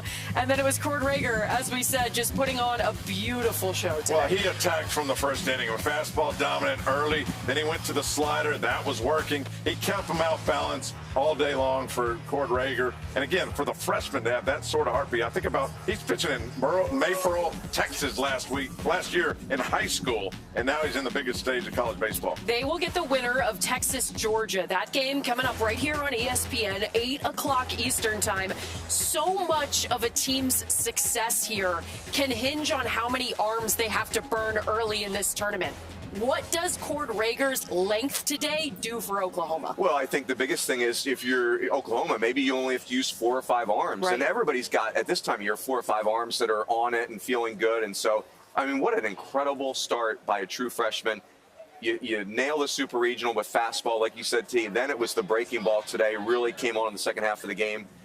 What an incredible start for Oklahoma. Well, Rager, yeah, go ahead, Tom. Well, I was just going to say, and if there is a question mark for this Oklahoma team, believe it or not, it is the pitching staff. Cord Rager showed you what they can do, but, I mean, that's the biggest question mark. So, yeah, if they can get those kind of performances, they can save those arms. That's a big deal. We're going to be back on ESPN2, 7:30 Eastern time to preview Georgia versus Texas. That's our next game. What are you most looking forward to about that one? This is Evander Holyfield versus Mike Tyson. This is a heavyweight battle, Runes. Yeah, I mean, the superstar hitters for Texas, and then Dylan Volantis versus arguably the deepest lineup in college baseball for Georgia. Yeah, Dylan Volantis, one of those pitchers that you can't take your eyes off of when it comes to Texas and that entire staff. You're talking about 2 of the big power programs right now out of the SEC. Georgia champions of the SEC regular season and the SEC tournament. Texas looking to bring yet another national championship back home to Austin. Again, we will be back 7:30 Eastern on ESPN2 to get you set for that one. We'll see you back in just a little while from here in Omaha.